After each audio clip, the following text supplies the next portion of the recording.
بسم الله الرحمن الرحيم إن الحمد لله نحمده ونستعينه ونستغفره ونعوذ بالله من شرور أنفسنا ومن سيئات أعمالنا من يهدي الله فلا مضل له ومن يضلله فلا هادي له وأشهد أن لا إله إلا الله وحده لا شريك له وأشهد أن محمدا عبده ورسوله وبعد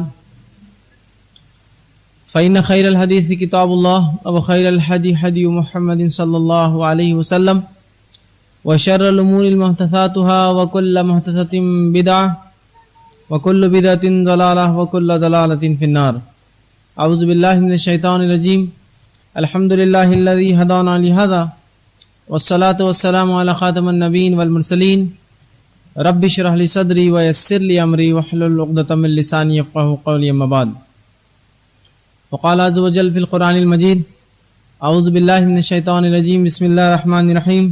وننزل من القرآن ما هو شفاء ورحمة للمؤمنين. اما بعد، تمام تعریفیں اس اللہ عز وجل کے لائق و زیبا ہے جو تمام جہانوں کا بنانے والا اور اسے پالنے والا ہے، اور درود و سلام اس کے آخری نبی محمد صلی اللہ علیہ وسلم پر. الحمدللہ ہم تمام یہاں اس کانفرنس کے آخری دن اور اس کے دوسرے سیشن میں جمع ہوئے، اور جس طرح سے اعلان کیا گیا تھا کہ آج انشاءاللہ العزیز میں آپ کے سامنے روحانی بیماریاں اور ان کا علاج، یا عنوان یہ ہونا چاہیے کہ نفسیاتی اور روحانی بیماریاں اور ان کا علاج. میں اس عنوان کے تحت چند باتیں رکھنے کی کوشش کروں گا. سب سے پہلی چیز ہم دیکھتے ہیں، آج کے جدید دور میں جو انسان ترقی کرتا جا رہا ہے، آگے بڑھتا جا رہا ہے، جسمانی امراض، بیماریاں، نفسیاتی بیماریاں، سائیکولوجیکل ڈیسیزز، نفسیاتی بیماریاں، فزیکل ڈیسیزز، فزیکل النس اور نفسیاتی بیماریاں، اور روحانی بیماریاں، کچھ ایسی بیماریاں جن کا تعلق جسم سے اور نفس سے نہیں ہوتا، وہ انسان کے اندر سے ہوتا ہے. اور ان بیماریوں میں ہم دیکھ رہے لوگ جا بجا دن بدن جو بیمار ہوتے جا رہے ہیں، اور ہاسپٹلس اور دواخانے، چاہے وہ کسی بھی قسم کے مرض کے ہو، چاہے سائیکولوجیکل مرض ہو، کوئی نفسیاتی مرض کے دواخانے ہو، جسمانی امراض کے ہو، بہرحال ہم دیکھتے ہیں لوگوں کی قطار لگی ہے، لوگ اپنا علاج کرانا چاہتے ہیں. کیا وہی ان بیماریوں میں اتنی کثیر تعداد میں جو ہے یہ بڑھ گئی کہ ایک زمانہ تھا ایسی بیماریاں پائی بھی نہ جاتی تھی، نہ دیکھی جاتی تھی، اور آج بیماریوں میں ہم دیکھتے اضافہ ہوتا چلا ہے. تو کیا اس کے پیچھے وجوہات ہیں؟ اور اگر ایسی بیماریاں اگر ہمیں ہوتی ہیں تو ہم اس کے لیے کیا کریں؟ بالخصوص نفسیاتی بیماریاں اور روحانی بیماریاں یاد رکھیں. جہاں تک سائیکولوجیکل ڈیسیز ہے، نفسیاتی بیماریاں ہیں، تو آج کی جدید سائنس کے جو بھی علوم اور جو بھی شعبے ہیں وہ تمام اس کو قبول کرتے ہیں، چاہے ایلوپیتھ کا شعبہ ہو، ہومیوپیتھ کا شعبہ ہو، یا جو آیوروید کا شعبہ ہو، یا سدھا ہو، یا اس کے علاوہ جو بھی میڈیسن، وہ کہتے ہیں کہ ہاں ذہنی طور سے ایک انسان بیمار ہوتا ہے. لیکن ایک شعبہ اور باقی ہے جس کے تعلق سے ہر طب یا ہر اس کا فن یا ہر شعبہ قبول تو نہیں کرتا ہے، وہ روحانی شعبہ بھی ہے. انشاءاللہ میں جہاں نفسیاتی وہیں روحانی تعلق سے بھی رکھوں گا. یہ شعبے کو بہت کم لوگ قبول کرتے ہیں، یا عموماً جو آج کی جدید میڈیسن ہے اس شعبے کو قبول نہیں کرتی. بالخصوص ایلوپیتھ کا جو شعبہ ہے وہ کہتا ہے روح وہ کوئی چیز نہیں ہے، انسان کا جسم ہے، اس میں ایک جان ہے، بس وہ مر جائیں گا اور کھپ جائیں گا، جان ختم ہوگی تو جسم خود بخود گل سڑ جاتا ہے. لیکن شریعت یہ کہتی ہے کہ انسان کا ایک جسم ہے، اس میں ایک جان ہے، اور اس میں ایک روح ہے. یہ تینوں بنیاد ہیں، اور روح اصل ہے. اگر یہ نکل جائے تو پھر جسم اور جان بیکار ہو جاتی ہے. کچھ شعبے سائنس کے اس کو قبول کرتے ہیں، جیسے ہومیوپیتھ کا شعبہ ہے، وہ قبول کرتا ہے کہ روح ایک چیز ہے، اور روح کی بیماری سے انسان کا جسم بیمار ہوتا ہے. بہرحال میں اس تفصیلات میں نہیں جاؤں گا کہ کون سے شعبے قبول کرتے ہیں اور کون سے نہیں، لیکن انشاءاللہ عزیز شریعت چونکہ اس چیز کو قبول کرتی ہے کہ انسان جو بیمار ہوتا ہے نفسیاتی طور سے، روحانی طور سے، تو لہذا اس کے تعلق سے اس کے علاج کیسے ہو، وہ بیماریوں کا حل کیسے نکالا جائے، کتاب و سنت اس معاملے میں کیا کہتی ہے، کس حد تک مداخلت ہے کتاب و سنت کی، کس حد تک طب اور دوائیں اور جڑی بوٹیوں کا اس سے مداخلت ہے. انشاءاللہ عزیز میں آج اس کی تفصیلات مختصر آپ کے سامنے رکھنے کی کوشش کروں گا. ہم دیکھتے ہیں جب لوگ بیمار ہوتے ہیں وہ علاج کرنے کی کوشش کرتے ہیں، اور عموماً علاج کرنے کے لیے جو ایک واحد طریقہ اپنایا جاتا ہے وہ یہ ہے، وہ صرف یہ ہے کہ دواخانوں میں جایا جائے، کلینکس یا ہاسپٹلس میں جایا جائے، اور مختلف قسم کے الگ الگ جو اس کے امراض ہے اس کے اندر ٹیسٹ اور شعبوں میں جایا جائے، اور اپنے ایکس رے اور یہ سب کیا جائے، اور اس کے بدلے میں جو دوائیں ڈاکٹر لکھتا ہے وہ کی جائے. ہم نے لیکن ایک اہم شعبہ بھول گئے کہ اگر کوئی مومن بیمار ہوتا ہے تو سب سے پہلے جس چیز کی طرف وہ دوڑتا اور رجوع کرتا ہے وہ اس کا دین اور اس کی شریعت ہے، اور اس کا دین اور اس کی شریعت اس معاملے میں اس کی کیا رہنمائی کرتا ہے یہ سب سے اول ہے. اس کے بعد یقیناً وہ طب کی طرف بھی بھاگتا ہے، میڈیسن بھی لیتا ہے، وہ ایک الگ چیز ہے. لیکن جو اصل چیز تھی ہم وہ بھول گئے کہ اللہ کے رسول صلی اللہ علیہ وسلم بھی بیمار ہوئے، صحابہ بھی بیمار ہوئے. آپ نے کیا طریقہ اپنایا؟ کیا یوں ہی کہا بس سیدھے بھاگو اور دواخانوں میں چلے جاؤ؟ اس سے پہلے کچھ کیا آپ نے، اور ساتھ میں دوائیں بھی لی. تو یہاں دونوں چیزوں کو ہم لے کر چلیں گے. میں کسی ایک چیز کا نفی اور ایک چیز کا اثبات کرنے کے لیے بھی نہیں ہوں، یا کسی کو رد کرنے اور کسی کو ثابت کرنے یا کھڑا نہیں ہوں، بلکہ ہم دونوں ہی چیزیں استعمال کریں گے جو کہ اللہ کے رسول صلی اللہ علیہ وسلم سنت ہے. تفصیلات انشاءاللہ جس میں آگے رکھوں گا. اب ہم دیکھتے ہیں بیماریوں کی جو وجوہات ہوتی ہے. سب سے پہلے انسان جب بیمار ہوتا ہے تو بیماریوں کی جو وجوہات ہوتی ہے ان سے وہ بچتا نہیں، ان سے اپنی حفاظت نہیں کرتا. یہ سب سے بڑی وجہ ہوتی ہے بیماری لگنے کی، کہ انسان اپنی حفاظت نہیں کرتا اس مسئلے میں، یا اس معاملے میں احتیاط نہیں کرتا، یا اس چیز کی طرف دھیان نہیں دیتا کہ میں اپنے صحت کی پہلے سے احتیاط کروں. اور یہ بات بڑی مشہور ہے کہ علاج سے بہتر احتیاط ہے. Prevention is better than cure. علاج سے بہتر احتیاط ہے. تو سب سے پہلے ایک مومن احتیاط کرے. اگر اس کے بعد بھی لیکن وہ بیمار ہو جاتا ہے تو کبھی بھی شریعت سے غفلت نہ کرے. یاد رکھیے، شریعت سے غفلت مت کیجیے. یہ نہ سوچے کہ شریعت نے اس معاملے میں کوئی رہنمائی نہیں کی، اب بس جو ہوتا ہے چلنے دو، دواخانوں میں جاتے رہو، اور لمبی لمبی قطاریں لگ رہی اور ہزاروں اور لاکھوں روپیہ ہمارا اس معاملے میں برباد ہو رہا ہے. لیکن پھر بھی ہم دیکھتے ہیں کہ تشفی بخش، اطمینان بخش ہمارے علاج نہیں ہوتے، نہ ہم ذہنی طور سے مطمئن ہوتے، نہ جسمانی طور سے اس سے مطمئن ہوتے ہیں. تو ایک انسان اگر پہلے تو حفاظت کرے، حفاظت نہ ہو سکے اور بیماری میں پڑ جائے، بیماری ہو جائے، تو پھر سب سے پہلے شریعت کی طرف وہ دوڑے. احتیاط کے اندر بھی پہلے شریعت کو مقدم جانے، اور بیمار ہو بھی جائے تو شریعت کو اس معاملے میں بھی وہ مقدم جانے. لیکن آج کی جدیدیت نے، یہ ماڈرنزم نے ہمارا بیڑا غرق کر دیا. نزدیک دنیا سب کچھ ہے، وہ دین اور شریعت کا کسی معاملے میں عمل دخل رکھتے ہی نہیں ہے. وہ کہتے ہیں بس دنیا سب کچھ ہے، بس اسی میں جنت ہے اور یہی آپ کے لیے دوزخ ہے، بس آگے مرنے کے بعد کچھ ہونے والا نہیں ہے. اور مادہ پرستی میں وہ لگ گئے، اور اس طرح سے انہوں نے کیا کیا، پورا بیلنس بگاڑ دیا. زندگی کا ایک جو توازن تھا، بیلنس تھا، پورا ڈس بیلنس کر دیا، بگاڑ دیا. اور اسی طریقے زندگی کے ہم بھی شکار ہوئے. ایک مومن بھی اسی طریقے زندگی پر چل پڑا اور وہ بھی اس بیماریوں میں ملوث اور اس کا جو ہے شکار بن گیا. تو ہمارے لیے ضروری ہے کہ ہم دین کو اپنائیں. ٹھیک. اور جب ہم نے یہ زندگی کا بیلنس کھو دیا، ایک توازن جو ہونا چاہیے کہ جہاں میں صحت کا خیال رکھتا ہوں، ذکر و اذکار کرتا ہوں، ٹھیک ہے، اس کے بعد بیمار ہو جاؤں تو بیماری کا علاج کرواتا ہوں جیسے کتاب و سنت نے بیان کیا. ہم نے جب یہ چھوڑ دیا اور بیلنس بگڑ گیا، اس کا توازن بگڑ گیا، تو ہم نے دیکھا ہم میں ایسی ایسی نفسیاتی بیماریاں داخل ہو گئی کہ جو پہلے جس کا تصور بھی نہیں تھا. مثال کے طور پر بے چینی اور بے اطمینانی. آج ہر دوسرا شخص بے چین اور بے اطمینان ہے. اپنی تجارت سے بے چین بے اطمینان، اپنی اولاد سے بے چین بے اطمینان، اپنے معاشرے ماحول سے بے چین بے اطمینان. ہر عورت، ہر مرد، ہر بچہ اور ہر بوڑھا اس میں جو ہے شامل ہے. حتیٰ کہ چھوٹے چھوٹے بچے جن کی عمریں کیا ہے، جو ابھی تو جس نے زندگی دیکھی نہیں ہے، وہ تک اپنی زندگیوں سے پریشان ہے اور بے چین ہے. حتیٰ کہ واقعات ہمارے شہر میں اور اس ملک اور دنیا میں کوئی نئے نہیں ہے کہ چھوٹے چھوٹے بچے جن کی عمریں جو ہے 4، 5، 10 اور 15 سال، یا جو ابھی 10th بھی پاس نہیں ہوئے، اور وہ خودکشیاں کر رہے ہیں بے چینی اور بے اطمینانی کی وجہ زندگی کی.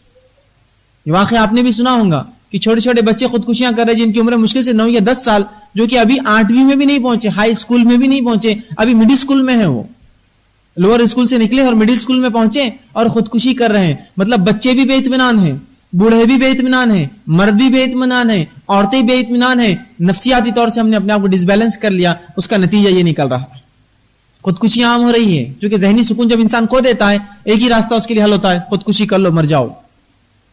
تو بچے تو خودکشی کر رہے، بے اطمینان ہے وہ ذہنی طور سے. فکریں ہمارے پیچھے لگی ہے، لائق ہو چکی ہے، اور کئی جسمانی بیماریاں اور کئی شک اور شبے کی بیماریوں میں ہم سب ملوث ہو چکے ہیں. کہ فکروں کا یہ حال ہے، ٹینشن کا یہ حال ہے، بیماریوں کا یہ حال ہے کہ بس ہر شخص، ایسا میں سمجھتا ہوں اللہ ماشاءاللہ کو مستثنا ہو، ہر شخص دوائیں اور گولیاں کھا رہا ہے اپنے نفس کے لیے. کوئی ذہن کو اطمینان کے لیے کھا رہا ہے، کوئی جسم کے اطمینان کے لیے کھا رہا ہے، کوئی لیکن بچے بھی نہیں. اس لیے کہ ہم نے زندگی کا جو بیلنس تھا، جو توازن تھا، کھو دیا ہم نے. وہ جو شریعت نے ہمیں دیا تھا، اور ہم کو لگا یہ جدیدیت کے پیچھے دوڑنا، یہ مادہ پرستی کے پیچھے دوڑنا، یہی سب کچھ ہے. اور اگر بیمار ہو بھی جائے تو دین اور شریعت نے اس معاملے میں کوئی رہنمائی، کوئی گائیڈنس، کوئی ہم کو راستہ نہیں بتایا. لہٰذا اس کو چھوڑ کر بس دواخانوں میں قطار در قطاریں لگاؤ اور بس بیٹھے رہو، انتظار کرو. یا پھر ایسے لوگوں کے پاس جاؤ جو غیر شرعی طریقے سے آپ کا علاج کریں، جن کو عاملین کے نام سے بڑے اپنے آپ کو انہوں نے مشہور کر لیا، اور یہ بھی دعویٰ کیا کہ ہم اللہ کی کتاب، اس کے رسول کی سنت سے علاج کرتے ہیں. تو زندگی میں توازن ضروری ہے, بیلنس لائف ضروری ہے ایک انسان کی, کہ جہاں وہ اپنے آپ کو جسمانی طور سے تیار کرے, وہیں وہ جو ہے دین اور شریعت پہ عمل کر کے روحانی طور سے بھی اپنے آپ کو جو ہے مضبوط کرے. اور یاد رکھیے, جب انسان کی نفسیات اور روح کمزور ہو جاتی ہے تو پھر جسم خود بخود کمزور ہونا شروع ہو جاتا ہے. ٹھیک, اب ہم دیکھتے ہیں,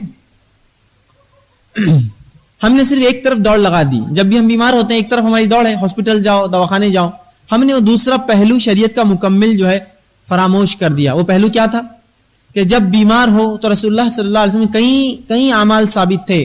آپ خود جب بیمار ہوتے, بخار میں جو ہے آپ کو بخار ہو جاتا اور آپ بخار میں مبتلا ہوتے, تو آپ صلی اللہ علیہ وسلم معوذتین, سورہ فلق اور سورہ ناس دم کرتے. وہ آپ دوا بھی کھاتے, لیکن یہ جو حصہ ہے پڑھنے پڑھانے کا, معوذتین کا, یہ فراموش کر دیا ہم نے. صرف ایک حصہ پکڑ لیا, کون سا؟ دوا کھاتے رہو. یہ دوا نہیں تو وہ دوا, وہ دوا نہیں تو وہ دوا, وہ دوا نہیں تو وہ دوا, اور وہ دوا اور وہ دوا.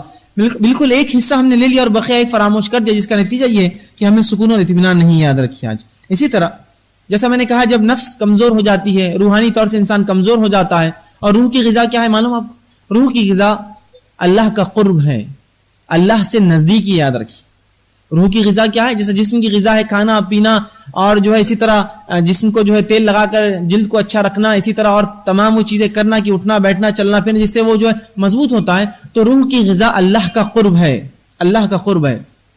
اسی لیے اللہ رب العزت نے قرآن میں کہا الا بذکر اللہ تطمئن القلوب, کہ اللہ کے ذکر میں جو ہے لوگوں کے دل اطمینان پاتے ہیں. اور یہ اطمینان سے مراد روحانی اور نفسیاتی اطمینان ہے. گو جسمانی طور سے ایک انسان کے اوپر سے آسمان سے جو ہے بموں کی بارش ہو رہی ہے, لیکن جب اس کا دل اللہ کی کتاب سے جڑا ہے تو تطمئن القلوب, اس کے حالات ہو سکتا ہے جسمانی برے ہو, لیکن اس کا دل مطمئن رہے گا اس حالات میں بھی, اور اللہ کا شکر حمد و ثنا تعریف بڑائی اور صبر کرتا رہے گا اس میں بھی. پاگل پنے سے بھاگیں گا, چیخیں گا, چلائیں گا, اور غیر شرعی حرکتیں نہیں کریں گا. تو یہ اطمینان روحانی اور نفسانی اطمینان اللہ کی کتاب میں اللہ نے رکھا. یاد رکھیے, تو یہ حصہ ہم نے مکمل آج فراموش کر دیا. اور اگر کوئی شخص آ کر کہتا ہے بھائی اللہ کی کتاب پڑھو, سورہ فاتحہ پڑھو, سورہ ناس پڑھو, تو لوگ کہتے ہیں یہ پتہ نہیں کون دخیانوس آ گیا, یہ پتہ نہیں کس زمانے کا آدمی اٹھ کر آ گیا. کیا آج جدید دور میں بھی آپ سوچتے ہیں کہ یہ سب چیزیں اثر رکھتی ہیں ہم پر؟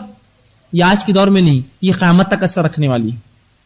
اس لیے کہ کلمات انسان پر اثر کرتے ہیں. معلوم آپ, کلمات انسان پر نفسیاتی طور سے اثر کرتے ہیں. مثال دیتا ہوں میں آپ کو. ایک انسان بڑا حساس اور بشاش, خوش, ایک دم بالکل ایک دم فریش ہو کر گھر سے باہر نکلا, اور ایک چھوٹا سا بچہ آیا اور اس کو گالی دے دی. اچانک جو شخص خوش تھا, چہرہ اور لباس بہترین تھا, آپ دیکھیں گے اس کے چہرے میں تغیر, تبدیلیاں آنا شروع ہو جاتی ہے. جہاں وہ خوشی سے جا رہا تھا وہیں چہرہ غمگین ہو جاتا ہے, غصہ اس پہ طاری ہو جاتا ہے, شکل لال ہو جاتی ہے, اور وہ آپ دیکھیں کبھی کبھی پاگلوں کی طرح ان کے پیچھے, بچوں کے پیچھے دوڑتا ہے ان کو سزا اور مارنے کے لیے. کلمات کا اثر ہوتا ہے. اس نے گالی دی, اس کے ذہن پر, نفس پر اثر ہوا اس کا. اسی طرح یاد رکھیے اللہ کا کلام بھی کلمات ہے, اثر رکھتا ہے انسان پر. یہ نفسیاتی طور سے آپ کو مضبوط بنا دیتا ہے تاکہ آپ جسمانی بیماریوں سے مضبوطی سے لڑ سکیں. ایک انسان ہے جو پہلے جسمانی طور سے بیمار ہے اور نفس بھی اس کی ٹوٹ جائے, تو پھر اب یہ انسان تو بہت جلدی جو ہے جس کو کہیں گے جو ہے ناشکری کرنا شروع کر دیں گا, اور امید سے خالی ہو جائیں گا, نا امید ہو جائیں گا. لیکن وہیں اگر اس کے پاس اللہ کا کلام ہے, وہ پڑھتا ہے, تو یہاں اس کا نفسیاتی طور سے مضبوط ہے, روحانی طور سے جمع ہوا ہے, تو انشاءاللہ جسمانی بیماریوں سے لڑنے میں اس کو مدد ملتی ہے. یاد رکھیے. تو ہم سمجھتے ہیں اگر کوئی شخص اس دور میں یہ کہے کہ بھائی فلاں بیماریوں کا علاج اللہ کی کتاب, اس کے رسول کی سنت, پھر جو ہے آپ جدید سائنس سے بھی کیجئے, تو لوگ کہتے ہیں پتہ نہیں کہاں سے یہ اٹھ کر آ گئے جناب, اور آ کر ہمیں یہ باتیں کہہ رہے ہیں. اور یاد رکھیے بہت سی بار یوں ہوتا ہے, کچھ چیزوں کو ہم سمجھ نہیں پاتے تو ہم سمجھتے چونکہ ہم نہیں سمجھ رہے وہ چیز غلط ہے. ایسا نہیں ہوتا. یاد رکھیے کچھ چیزوں کو جب ہم نہیں سمجھ پاتے تو ہم کیا سمجھتے, چیز غلط ہے. یاد رکھیے یہ درست نہیں ہے. یہ ان لوگوں کا شیوہ اور شعار اور طریقہ ہے جن لوگوں کو وہ چیز جو چاہتے حاصل نہ ہو تو اس کو پھر وہ غلط بولتے ہیں. مثال کے طور پر اگر کوئی مجھے چیز سمجھ میں نہ آئے تو میں کہوں یہ چیز غلط ہوگی, پھر مجھے کوئی چیز دکھ رہی نہیں تو میں سمجھوں گا. مثال کے طور پر اگر میں نے کسی انسان کو نماز پڑھتے ہوئے دیکھا تو میں سمجھتا ہوں نمازی ہوں گا ہی نہیں, میں نے دیکھا نہیں نا آج تک, تو کیا آپ کے نہیں دیکھنے سے وہ نماز نہیں پڑھتا ہوں گا؟ ضروری ہے. آپ کیا اس کے پیچھے دن بھر صبح شام 24 گھنٹے لگے رہتے ہیں؟ تو یہ مسئلہ ہمارا آج ہو چکا ہے کہ چونکہ جس چیز سے ہم نے فائدہ نہیں اٹھایا تو ہم بولتے نہیں ایسی کوئی چیز ہوں گی نہیں وجود میں. کہاں آپ نے لائے, بس علاج کرو, یہ لو فلاں لو, یہ دوا لو, وہ دوا لو, یہاں جاؤ. یاد رکھیے جہاں دواؤں کی بھی اپنی جگہ ضرورت اور اہمیت ہے وہیں, لیکن شریعت نے جو بتایا طریقہ علاج کا, اگر پہلے وہ اپنا لے اور پھر ان دواؤں کو کرے اور یہ دونوں طریقے مل جائے تو پھر ایک زبردست جو ہے ایک جو ہے معاشرہ تشکیل ہوگا جس میں انشاءاللہ عزیز انسان جسمانی اور روحانی اور نفسیاتی بیماریوں سے بہت زیادہ حد تک جو ہے بچے رہیں گے. جیسے ہمارے سلف کے واقعات تھے کہ اگر وہ غربت میں بھی تھے تو دل اطمینان میں تھے، ان کی سکون اور چین تھا، خودکشیاں نہیں کرتے تھے وہ لوگ، اور دن رات جو ہے پاگل پن ان پہ نہیں تھا، تاری نہیں تھا. اور بالخصوص جو نفسانی بیماریوں میں آج کل لوگ ملوث ہے کہ حتیٰ کہ نوجوان لوگ پریشان ہیں کہ چھوٹے چھوٹے بچے جو ہے لوگ کہہ رہے ہیں کہ یہ پہلے اچھا تھا لیکن فلاں فکر لے لیا اور یہ پاگل ہو چکا ہے، اور یہ انسان بڑا اچھا تھا اور فلاں فکر لے لیا اور پاگل ہو چکا ہے. نفسیات. آئیے انشاءاللہ اس کا شریعت کیا حل دیتی ہے، ہم دھیرے دھیرے ایک کے بعد ایک میں آپ کے سامنے رکھنے کی کوشش کروں. اب سب سے پہلی چیز تو یہ ہے کہ بیماری ہونے سے پہلے ہم اس کی معلومات حاصل، شریعت میں کیا اس کا حل ہے وہ پہلے معلومات کر لیں. دوسرا یہ کہ شفا یابی سے پہلے احتیاطی تدابیر سیکھ لیں. پہلے تو علم حاصل کر دے شریعت نے کیا دیا، اور صحت شفا یاب ہونے مطلب بیمار ہو کر اچھے ہونے سے پہلے یہ کر لے کہ بیمار ہو ہی نہ، اس کا کیا مسئلہ ہو. شفا یابی سے بہتر ہے کہ تحفظ کیسا کیا جائے اپنی نفس کا. تو آئیے پہلے ہم دو چیزیں دیکھتے ہیں. سب سے پہلا اپنی صحت کا جو مرحلہ ہے کہ ایک انسان کیسے اپنی نفسیاتی روحانی صحت کو بچائے رکھے، تو اس کا پہلا مرحلے میں دو حصے ہیں. پہلا یہ ہے کہ پہلے تو وہ کام کرے جن کاموں کے کرنے سے یہ بیماریاں اس کو ہو ہی نہ، اور دوسرا اگر ہو جائے تو پھر اس کے لیے کیا شریعت حل دیتی ہے اس کو تلاش کرے. یہ دو چیزیں انشاءاللہ آپ کے سامنے. پہلا کہ ایسی بیماریاں ہمیں ہو ہی نہ، ہم وہ تدابیریں اپنا لیں. دوسرا اگر ہو جائے بالفرض تو پھر ہم کس طرح سے ان بیماریوں کو اپنے سے دور کرنے کی بہرحال کوشش کریں. آئیے ہم دھیرے دھیرے اس چیز کو دیکھتے ہیں. سب سے پہلی چیز تو یاد رکھیے ایک مومن کا شیوا اور طریقہ ہے وہ ہر معاملے میں شریعت کو مقدم جانتا ہے، اپنے سے اونچا سمجھتا ہے، اور ہر فیصلہ جو بھی زندگی کا لیتا ہے وہ شریعت سے لیتا ہے کہ اگر شریعت نے حکم دیا ہو تو میں کروں گا، اگر شریعت نے منع کیا تو میں اس کام میں شامل نہیں ہوں گا. ٹھیک. اب آئیے سب سے پہلے ہم روحانی اور نفسیاتی بیماریوں میں ہمیں لگے ہی نہ، ہم اس میں جائے ہی نہ، وہ ہم کو چھوئے ہی نہ. اس کے لیے ہم کیا کریں، پہلے احتیاطی تدابیریں سیکھ لیتے ہیں، اور پھر ہو جائے تو پھر کیا حل ہے وہ انشاءاللہ ہم دیکھیں گے. اب احتیاطی تدابیر میں ہم کیا کریں. سب سے پہلی چیز یاد رکھیے، اگر ہم چاہتے ہیں نفسیاتی اور روحانی طور سے ہم خوش رہیں، صحت مند رہے اس اعتبار سے، تو سب سے پہلا کام یہ کرنا ہوگا فرائض اور واجبات کا اہتمام. فرائض اور واجبات کا جو شخص اہتمام کرتا ہے عموماً وہ یاد رکھیے بیماریوں ملوث نہیں ہوتا، بیماریوں میں شامل نہیں ہوتا، بیماریاں اس کو نہیں گھیرتی. لیکن آج ہم دیکھتے ہیں ہم نے تو فرائض ہی چھوڑ دیے ہیں. اب کہاں سے پھر آپ کو ذہنی سکون ملنے والا جب آپ نے فرائض ہی چھوڑ دیے.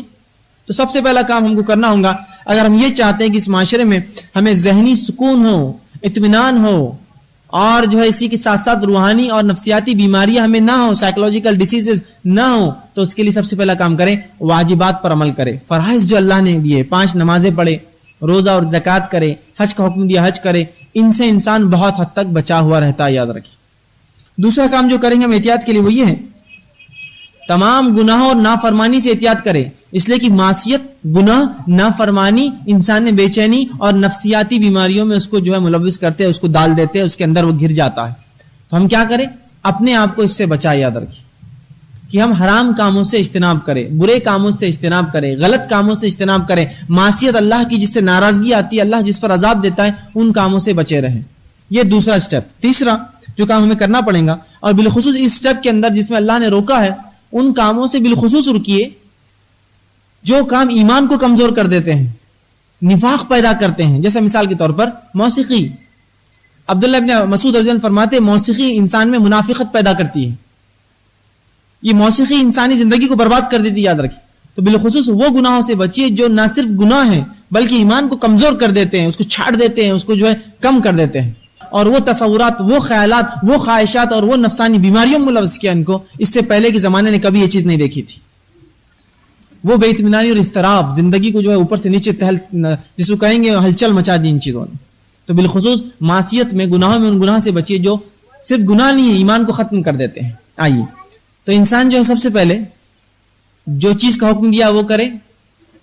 دوسرا جن باتوں سے روکا گیا ان باتوں سے روکے. تیسری چیز جو پابندی کے ساتھ قرآن کی تلاوت کرے.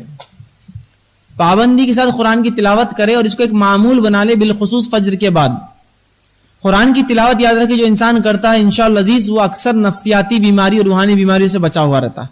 اب اللہ کے ذکر کو تو ایسا بھولا ہم نے کہ قرآن جب کھلتا ہے کسی کے گھر میں تو کوئی پوچھتا ہے کون مرا، اس لیے کوئی مرا تو ہی کھلتا ہے نا، وہ تو پوچھنا پڑتا ہے کون مرا، تو کہتے وہ فلاں آدمی مر گیا. تو ایسا مت کیجیے. قرآن زندوں کے لیے آیا تھا اور زندگی میں پڑھنے کو آیا تھا، مردے کے اوپر پڑھنے اور مردے مرنے کے بعد پڑھنے کے لیے نہیں آیا تھا. یہ زندگی گزارنے کا طریقہ بتاتا ہے یہ قرآن. یہ گائیڈ بک ہے یہ ہماری, اس کو بند کر کے مت رکھیے. قرآن کی تلاوت کیجیے, نہ صرف تلاوت کیجیے, معنی اور مفہوم کے ساتھ تفاسیر پڑھنے کی کوشش کیجیے. اور یاد رکھیے جن لوگوں نے قرآن کی تلاوت اور اس کے سمجھنے سے لوگوں کو دور رکھا ہے, یہ علماء سو ہے, علماء حق نہیں ہے. یہ جو اللہ کی کتاب سے لوگوں کو دور رکھتے ہیں, اور ان لوگوں نے امت کا بیڑا غرق کر رکھا کہ ان کو ناول پڑھنے دی, پکچر دیکھنے دیا, اشتہار پڑھنے دیا, اخبار پڑھنے دیا, کہانی اور قصے پڑھنے دی, لیکن کبھی اللہ کی کتاب کو ہاتھ لگانے کو ان کو جو روکتے ہیں اور یہ کہتے ہیں اس کو پڑھنے سے گمراہی آئیں گی. میں ایسے لوگوں سے اور ایسے علماء سو سے سوال کرتا ہوں, اگر اس سے گمراہی آئیں گی تو کون سی کتاب لا کے دوں گے جس سے میں ہدایت پاؤں؟ اگر یہ کتاب مجھے گمراہی دیتی ہے تو پھر تم کچھ لکھ کر لاؤ جو مجھے ہدایت یافتہ بنائے اور ہدایت کی طرف گامزن کرے. اللہ رب العزت نے جن لوگوں پر یہ کتاب اتاری تھی وہ دنیا کے سب سے جاہل لوگ مانے جاتے تھے. اگر وہ اس کتاب کو تھام کر جو ہدایت یافتہ ہو سکتے تو میں مادرزاد ماں کے پیٹ سے مسلمان پیدا ہوں, میں کیوں اس کتاب کو سمجھ نہیں سکتا؟ غیر مسلم اسلام قبول کریں اس کتاب کو پڑھ کر, کیوں پھر میں ایک مسلمان اس کو پڑھ کر گمراہ ہوتا ہوں؟ سوال میرا یہ ہے.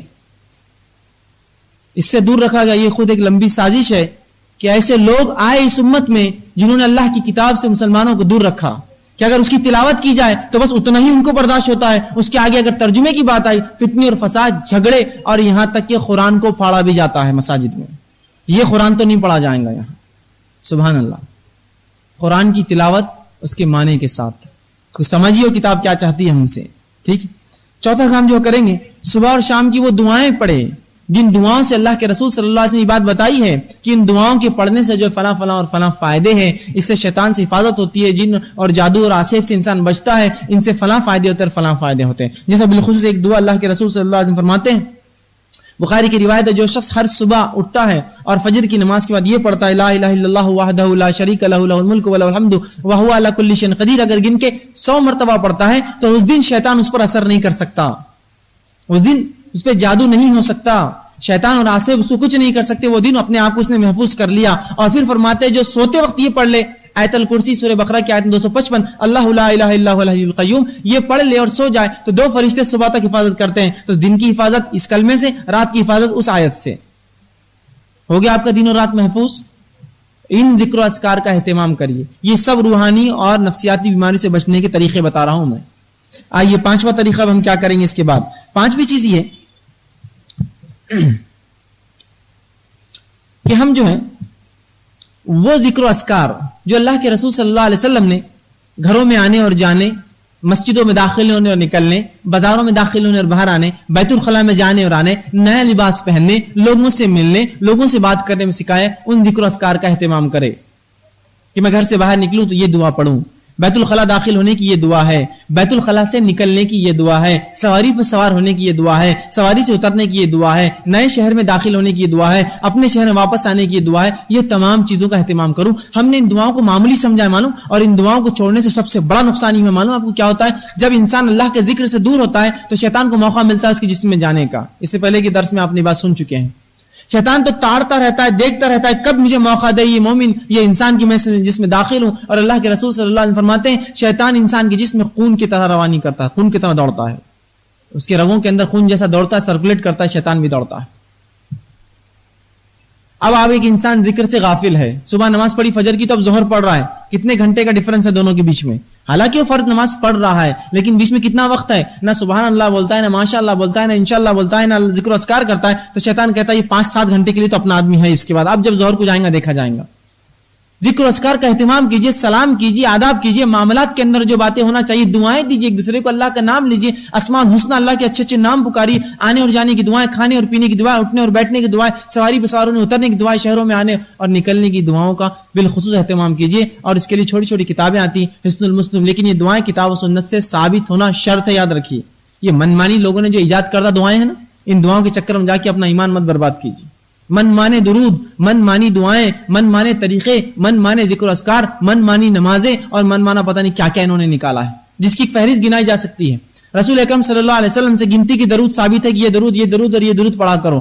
تو مستند کتاب و سنت سے ثابت شدہ دعائیں, ذکر اور اذکار یاد رکھیے, یہ بڑا ضروری ہے. اور ان کی تعداد بھی گنتی وہی ہو جو اللہ اور اس کے رسول نے بتائی ہو. من مانی تعداد بھی نہیں مانیں گے کہ بھائی آیت الکرسی پڑھنا تو ثابت ہے, نہیں میں 3 بار پڑھوں گا سوتے وقت, 3 بار ثابت نہیں, ایک ہی بار ہے. من مانی تعدادیں بھی نہ بنائے اس کی.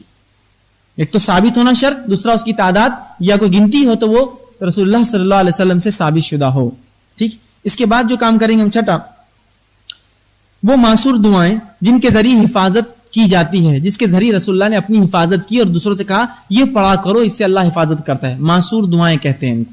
وہ کون کون سی دعائیں؟ بالخصوص آپ صلی اللہ علیہ وسلم کا یہ معمول تھا اور آپ کے تعلق سے آتا ہے کہ اللہ کے رسول صلی اللہ علیہ وسلم، یہ احمد کی روایت ہے کہ آپ صلی اللہ علیہ وسلم اپنے جسم کے اوپر نماز کے بعد سورہ اخلاص، قل هو اللہ احد، سورہ فلق اور سورہ ناس جس کو معوذتین کہتے ہیں یہ پڑھتے اور اس کو دم کرتے. دم کہتے ہیں ہاتھ پر ایسا پھونکنا کہ تھوڑا تھوک اڑے، اور رسول اللہ اس کو پھر چہرے سے لے کر اس کا پیچھے کا حصہ اور آگے سے لے کر اس کے پیچھے تک کرتے، اور ایسا ہر نماز کے بعد آپ 3 بار کرتے. جبکہ ہم جانتے ہیں اللہ کے رسول صلی اللہ علیہ وسلم کی حفاظت فرشتے کرتے تھے، آپ پہ کوئی نفسیاتی اور روحانی مرض حاوی نہیں ہو سکتا تھا، اس کے باوجود امت کو تعلیم دینے کے لیے آپ یہ کام کرتے تھے، تعلیم تربیت سکھانے کے لیے کہ دیکھو ایسا کیا کرو. اب ہمارے پاس اگر کوئی نماز پڑھ لے تو یوں کر لے بولیں گے کہاں سے پرانا بڈھا اٹھ کے آ گیا پتہ نہیں کیا کر رہا ہے. یہی ہوتا ہے ہمارے پاس ذکر و اذکار اس کی، چونکہ ہم یہ سمجھتے جو چیز ہم کو نہیں معلوم وہ شریعت میں ہے ہی نہیں. 3 مرتبہ ماں عائشہ رسول اللہ ہمیشہ کرتے، یہ پڑھنے کے بعد اس طرح سے کرتے، اور بالخصوص سوتے وقت تو 3 بار یہ ضرور کرتے. اگر نماز کے بعد نہ بھی کرتے تو سوتے وقت جو ہے 3 بار پڑھتے اور تینوں بار یوں کر کے اس طرح سے ملتے، اور جہاں جہاں ہو سکتا تھا وہاں وہ ہاتھ کو لگاتے. آج سائنس یہ بھی ثابت کر رہی ہے، ایک تھیراپی ہوتی ہے آپ کو اگر معلوم ہو، اس تھیراپی میں کیا ہوتا ہے معلوم آپ کو؟ ایک انسان جو بیمار ہو جاتا ہے خالی اس کو لے کر ایسا ملا جاتا ہے. دواخانے میں ڈاکٹر سے یوں کرتا ہے، ادھر ملتا ہے، ادھر پھونک کر ادھر ملتا ہے. یہ تھیراپی ہو، شریعت نے دے دیا، پھونکو اور ملو، اس کو بتا دیا یہ ہے طریقہ. ضرورت نہیں ہم کو کسی ڈاکٹر کو بتانے کی کہ یہ طریقہ کیا شریعت نے بتا دیا یہ ہے. سائنس ثابت کریں گے اس کو دھیرے دھیرے، اور آج کر بھی چکی ہے. تھیراپی ہوتی ہے پوری، آپ نیٹ پہ جائیے، مختلف جو الٹرنیٹ میڈیسنس ہے اس میں دیکھیے کہ صرف سہلاتے ہیں، اس سے وہ کہتے ہیں علاج ہوتا ہے، اور واقعی میں اس کے فائدے ہیں. رسول اکرم صلی اللہ علیہ وسلم سہلایا کرتے تھے تکلیف کی جگہ کو اللہ کا ذکر کرتے ہوئے. تو ہمارے پاس تو سہلانا ہے، اس کا ذکر بھی معلوم. اب سائنس کو تو وہ تحقیق کر کے نکالنا پڑے گا کہ وہ ذکر کیا ہے. ہمارے پاس تو موجود ہے وہ چیزیں، تاج لوگ تجزیہ کر کے آ رہے ہیں، ہمارے پاس موجود ہے نا. کیوں آپ چاہتے ہیں کہ آپ جو اپنی سروں کو جو دیواروں پر ٹکرا کر پھر سر پھوڑ کر واپس آ کے صحیح چیز سیکھیں جبکہ موجود ہیں؟ آپ کو ڈاکٹر یہ بات بولے تو آپ کو یقین آئے گا، رسول اللہ نے بولی تو ٹھیک ہے دیکھا جائے گا بعد میں کریں گے. ڈاکٹر اگر کوئی بولتے یہ کرو تو آپ دوڑ پڑیں گے، کیوں اللہ کے رسول سے زیادہ کیا ڈاکٹر کی اہمیت ہے. یہ ایمان کا تقاضا یاد رکھیے کہ جو رسول اللہ نے کیا بس وہی ہے دنیا اور وہی ہے دین. تو آج سائنس ثابت کر رہی ہے ان چیزوں کو جو میں آپ کو بتا رہا ہوں، کوئی نئی چیزیں نہیں ہیں یہ سب. آج آپ جدید دور میں اس کو ثابت بھی کر سکتے ہیں اعمال کو سب. آئیے اس کے بعد آپ جو کام کریں گے وہ یہ ہے، اسی میں کہ جو دعائیں معصور ہیں اس کے اندر یہ دعا بھی آپ کریں گے کہ اللہ کے رسول صلی اللہ علیہ وسلم جو ہے جب کسی جسم کے کسی اعضاء میں تکلیف ہوتی تو اس اعضاء پر ہاتھ رکھتے اور 3 بار بسم اللہ پڑھتے. اس اعضاء پر ہاتھ رکھتے اور 3 بار بسم اللہ پڑھنے کا حکم دیتے. ابھی کبھی ہم نے کیا کہ بھائی تکلیف ہو رہی ہے کہ بسم اللہ بسم اللہ 3 بار بسم اللہ پڑھتے اس پہ رکھ کر، چاہے ہاتھ ہو چاہے پیٹ ہو. اس کے بعد دوا کیجیے، میں اس سے روک نہیں رہا ہوں آپ پہلا، لیکن شریعت نے جو طریقہ بتا اس سے نکل شروع کیجیے، اور پھر بہرحال اس کے بعد طب اور میڈیسن اور دواؤں کی طرف جاتے رہیے. ٹھیک. اسی طرح بچے اگر ہو تو ان کی حفاظت کے لیے تاکہ وہ نظر بد اور شیاطین کی سے محفوظ رہے، آپ ان کے اوپر سورہ فلق سورہ ناس پڑھ کر دم کیجیے. یہ معصور دعائیں ہیں، رسول اللہ سے ثابت شدہ دعائیں ہیں، دعائیں معصور پڑھیے. اسی طرح جو ہے کوئی بھی کام جو آپ کریں، 7واں پوائنٹ، جو بھی کام آپ کریں یہ بچنے کے طریقے سکھا رہا ہوں، 7واں اس میں پوائنٹ، جو بھی کام شروع کرے بسم اللہ سے شروع کرے تاکہ ہم شیطان سے اور یہ نفسیاتی بیماری سے بچے رہے. بسم اللہ کا نام لے کے شروع کیجیے، اللہ کا نام لے کے کھائیے، ورنہ کیا ہوتا ہے دیکھیے بسم اللہ ماسٹر کی ہے. کوئی بھی تالا، کوئی دعا یاد نہ ہو تو ماسٹر دعا بولیں گے اس کو. اگر کوئی دعا یاد نہیں آ رہی اب کیا کروں ابھی تو بسم اللہ بول دیجیے، یہ ماسٹر دعا ہے. نیا لباس پہننے کی دعا ہے، نہیں یاد ہے، ماسٹر دعا بسم اللہ. دعا یہ ماسٹر ہے، یہ ماسٹر کی جیسا کام کرتی ہے. کچھ یاد نہ ہو تو بسم اللہ تو ہے. تو ہر کام کی ابتدا اللہ کے نام سے کیجیے. جب اللہ کے نام سے کام شروع ہوتا ہے خیر، برکت اور تمام وہ فائدے جو ہونا چاہیے وہ ہوتے ہیں. جب اللہ کا نام نہیں لیتے ہیں تو شیطان آ کر پھر کھڑا ہو جاتا ہے اور ایک ایک چیز سے پیر رکھتا ہوں گا، ہاتھ رکھتا ہوں گا، چھپاتا ہوں گا، تکلیف دیتا ہوں گا، پھینکتا ہوں گا، اور آپ پریشان بولتے اب تو میں پاگل ہو گیا، یہ کام نہیں ہو سکتا. آپ نے اللہ کا نام نہیں لیا تو یہ ہونے ہی والا ہے آپ کے ساتھ. اکثر لوگ پریشان ہیں اپنے کام کاج سے. کیوں؟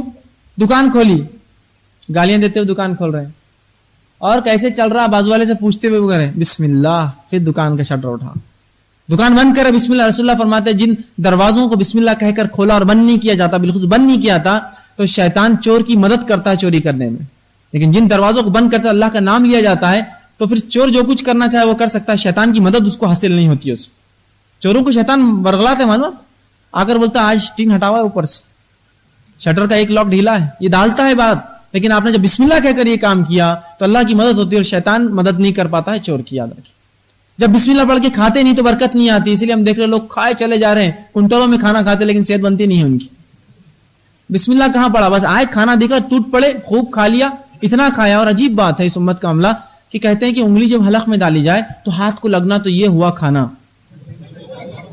رسول اکرم صلی اللہ علیہ وسلم فرماتے ہیں جب انسان کھائے تو پیٹ کے 3 حصے کرے, ایک حصہ کھانے کے لیے, ایک حصہ پانی کے لیے, ایک حصہ خالی رکھے. جب یہ اصول نہیں اپنایا نا تو پھر لگے پھر شوگر, بلڈ پریشر اور کیا کیا بیماری نہیں, اوبیسٹی, موٹاپا, فلاں اور فلاں اور فلاں اور فلاں. کیوں ہوا؟ سنت تھی. یاد رکھیے جب بیمار ہوتے پھر ڈاکٹر بولتا دیکھو کھانا زیادہ مت کھاؤ, 3 کی بھوک لگی تو 1 روٹی کھاؤ, 1 گلاس پانی پیو اور باقی خالی رہنے دو, تھوڑا پیدل بھی چلو. شریعت نے پہلے بتا دیا اسے. تو اس کو چھوڑ کر غلط جگہوں پہ جائیں گے تو یہ مسائل پیدا ہوں گے. بسم اللہ کہہ کر شروع کیجیے, اللہ کا نام لیجیے, سنت طریقوں کا اپنائیں. ٹھیک ہے. اسی طرح 8واں پوائنٹ, ٹھیک ہے, ایسے کام کیجیے, ایسے نفلی عبادتیں کیجیے جس سے اللہ کی رضا حاصل ہوتی ہے. نفلی عبادت ایسا فرض نماز کے علاوہ نفل نمازیں, فرض وضو کے علاوہ نفل روزے, فرض زکات کے علاوہ نفل صدقات. اسی طرح فرض حج کے بعد اپنے نفل عمرے جس کو بولیں گے, وہ بھی حج کا ایک قسم ہے, عمرہ بھی, مطلب اس کے بعد نفل کام کیجیے, اضافہ کیجیے, اس سے بھی جو ہے ہماری حفاظت ہوتی ہے. اور جو ہے اسی طرح 9واں پوائنٹ جو ہے کہ بکثرت استغفار اور دعا کیجیے. بکثرت استغفار اور دعا, بکثرت استغفر اللہ, اے اللہ مجھے اپنے گناہوں سے, کہ تو گناہ انسان کو بیمار کرتے ہیں روحانی اور نفسیاتی طور سے. بکثرت دعا کیجیے, اس لیے کہ جو گناہوں میں ملوث انسان ہوتا ہے نا, وہ ایسا لگتا ہوگا بڑا خوش ہے لیکن اندر اندر اس کا دل کھایا جاتا ہے, اس کو رات میں نیند بغیر گولیوں کے نہیں آتی ہے, اس کو دن کا چین سکون اطمینان نہیں ہوتا ہے, اس لیے دوڑتا اور پھرتا ہے. اسی لیے ایک واقعہ آتا ہے, اللہ کے رسول فرماتے ہیں تم سے پچھلی قوم میں ایک انسان تھا جس نے 99 خون کیے تھے, مجرم تھا لیکن اطمینان نہیں تھا. مجرموں کے اطمینان کھنچ جاتے ہیں, کیونکہ اللہ کا ذکر جو کرے دیندار انسان ہو, وہ مجرم کیسا کرے گا, وہ مجرم کیسا ہوگا. ٹھیک ہے.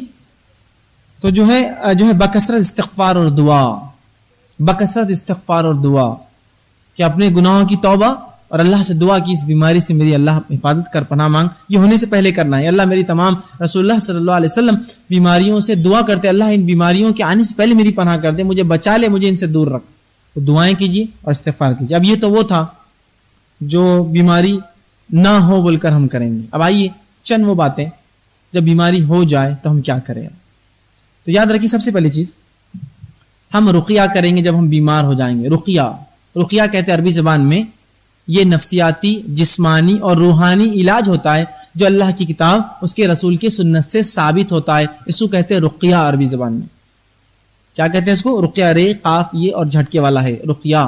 اس کا معنی ہوتا ہے کہ اللہ کی کتاب, اس کے رسول کی سنت سے ثابت شدہ دعائیں جو جسمانی, نفسیاتی اور روحانی بیماریوں کا علاج ہوتی ہے, ان کو کہا جاتا ہے رقیہ. تو اب اگر ہم بیمار ہو جائے تو رقیہ کرے, رقیہ پڑھے. اب کیا وہ باتیں ہیں جو اس میں ہم پڑھیں اور کون سی دعائیں ثابت شدہ ہے؟ تو اس کی تفصیلات یاد رکھیے. آپ کو دعاؤں کی حسن المسلم ایک بڑی بہترین کتاب آتی ہے, علامہ قحطانی کی بہت چھوٹی سی کتاب ہے حسن المسلم, مسلمان کا قلعہ, ہندی, اردو اور انگلش زبان میں. اس کو لیجیے, اس میں تمام دعائیں انہوں نے لکھ رکھی ہے, کیا کیا آپ پڑھیں صبح اور شام ذکر و اذکار میں. کیونکہ اتنا وقت تو نہیں ہوگا میں پوری پڑھ کر سناؤں اور آپ کو بتاؤں. ٹھیک, تو اس میں آپ لے لیجیے, انشاءاللہ آپ کو اس میں تفصیلات مل جائیں گی. ٹھیک.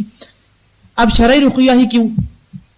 بہت سے لوگ ہوتے ہیں جیسے بیمار ہوتے ہیں, مولانا کے پاس جاؤ, مولانا بولتے ہیں کہ میں تو قرآن سے علاج کرتا ہوں. ٹھیک ہے, کیا قرآن سے علاج ہے مولانا آپ کا؟ کہ وہ بولتے اس نہیں کیا علاج ہے, نہیں بس میں کرتا ہوں قرآن سے. یاد رکھیے ایسے بہت سے لوگ ہیں جو شعبدے باز, کاہن, جادوگر ہوتے ہیں, اور جو دین کے نام پر آپ کا علاج کرنے کے لیے آپ کا عقیدہ اور آپ کا حلال مال برباد کر دیتے ہیں. ایک صاحب کہہ رہے کہ بھائی میں بڑا پریشان ہوں ذہنی طور سے, کیا کروں؟ اب شرعی رقیہ ہم نے چھوڑ دیا, یہ طریقہ ہم اپناتے نہیں, بلکہ بہت سے لوگ ایسے جن کی زندگی گزر گئی ہوں گی, جن کو رقیہ کیا ہے معلوم نہیں ہوں گا اب تک. حالانکہ بیمار کون نہیں ہوتا ہے, جب بیمار ہو تو شریعت بولتی ہے رقیہ کرو, ہم کو وہی نہیں معلوم.